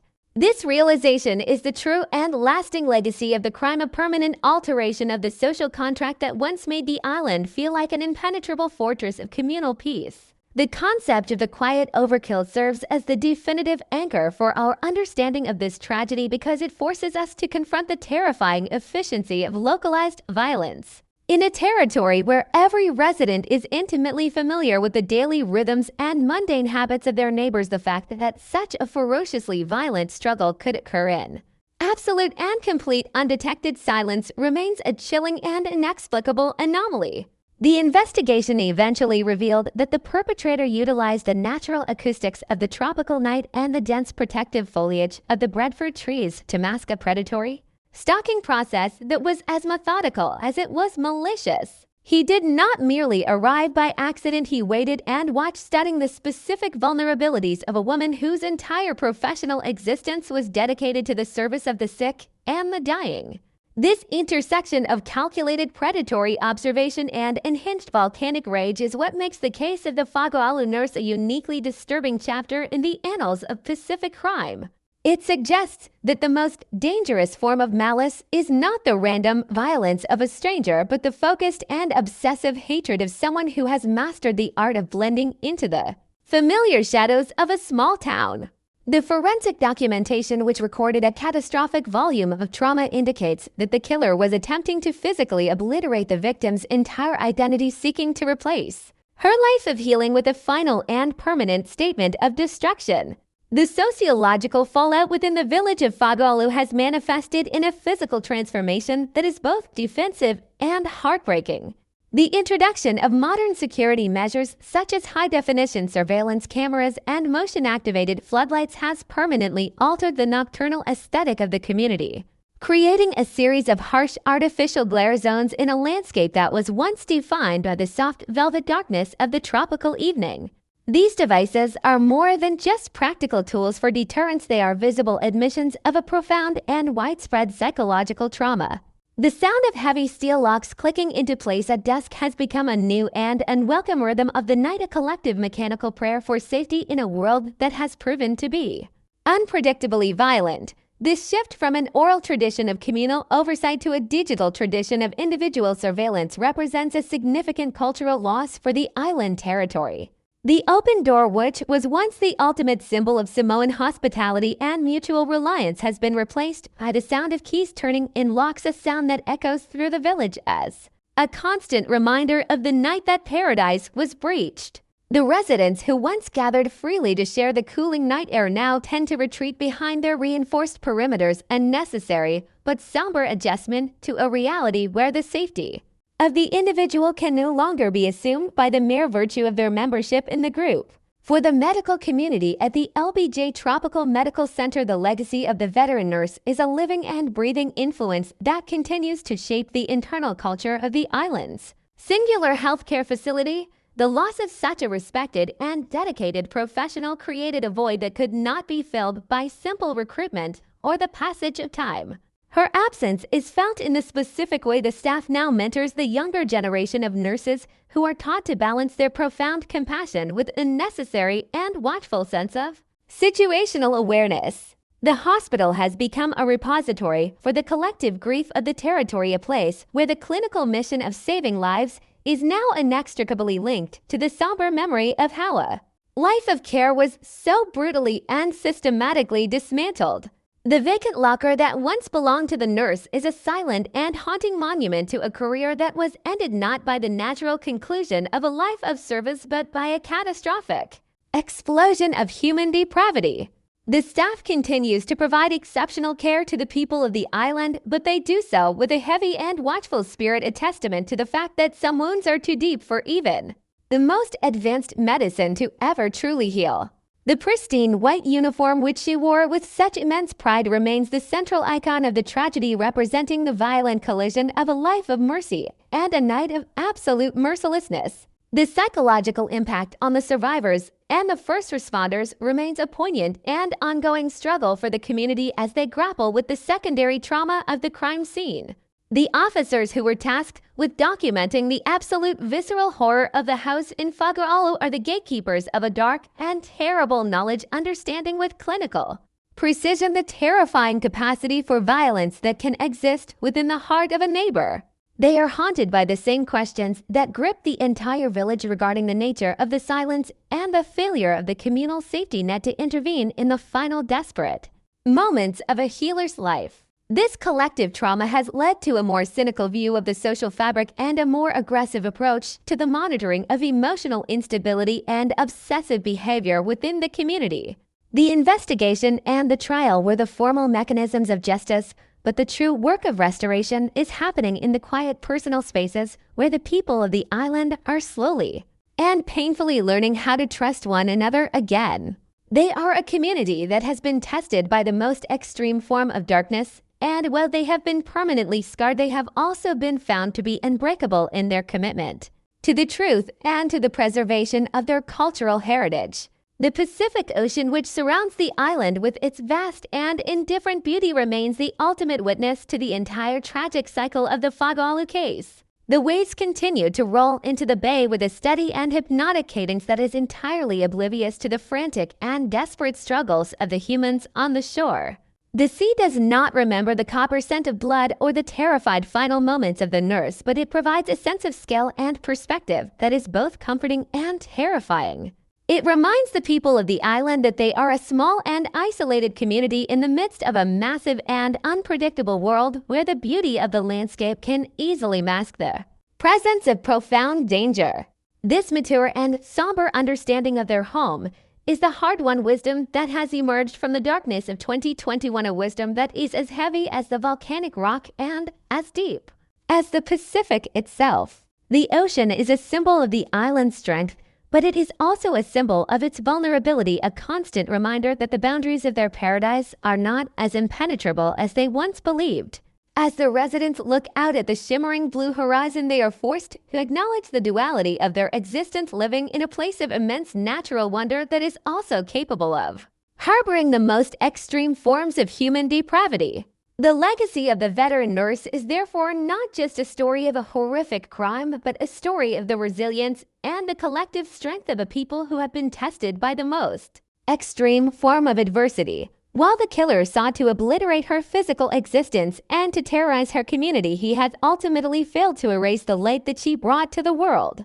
Her name is spoken in the village not as a warning, but as a blessing, a reminder of the power of care and the inherent value of a life dedicated to others. The memorial efforts and the ongoing stories of her professional dedication serve as a vital counter-narrative to the violence of her death, ensuring that the final word on her life belongs to the people she loved and served rather than the man who sought to destroy her. The quiet overkill will always be a dark and permanent chapter in the history of American Samoa, but it is a chapter that is now being framed by the courage of the survivors and the unwavering demand for justice. The village of Fagolu continues to walk forward, carrying the weight of the past, but also carrying the light of the nurse's legacy. They have learned that safety is not something that is given, but something that must be actively and collectively maintained, and that the strength of the community is the only true defense against the shadows. As we conclude this expansive long-form examination of the night that paradise was breached, we are left with the image of the hospital lights shining brightly through the tropical darkness, a persistent and defiant beacon of hope in a world that has seen too much of the shadows. The waves continue to crash against the shore, the breadfruit trees continue to grow, and the people of American Samoa continue to walk forward, carrying the memory of their guardian in their hearts forever.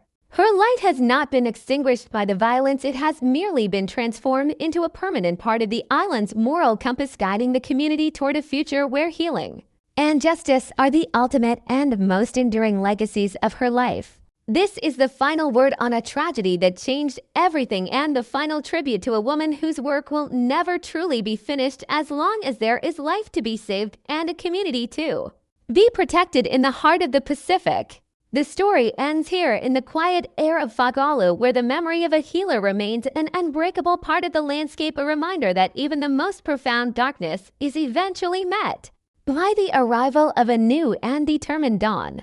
The veteran nurse has found her final rest, and her spirit remains a permanent and watchful presence in the heart of the village, a guardian of the future who was born from the fires of the past. May her peace be as deep as the ocean and her memory be as eternal as the island itself.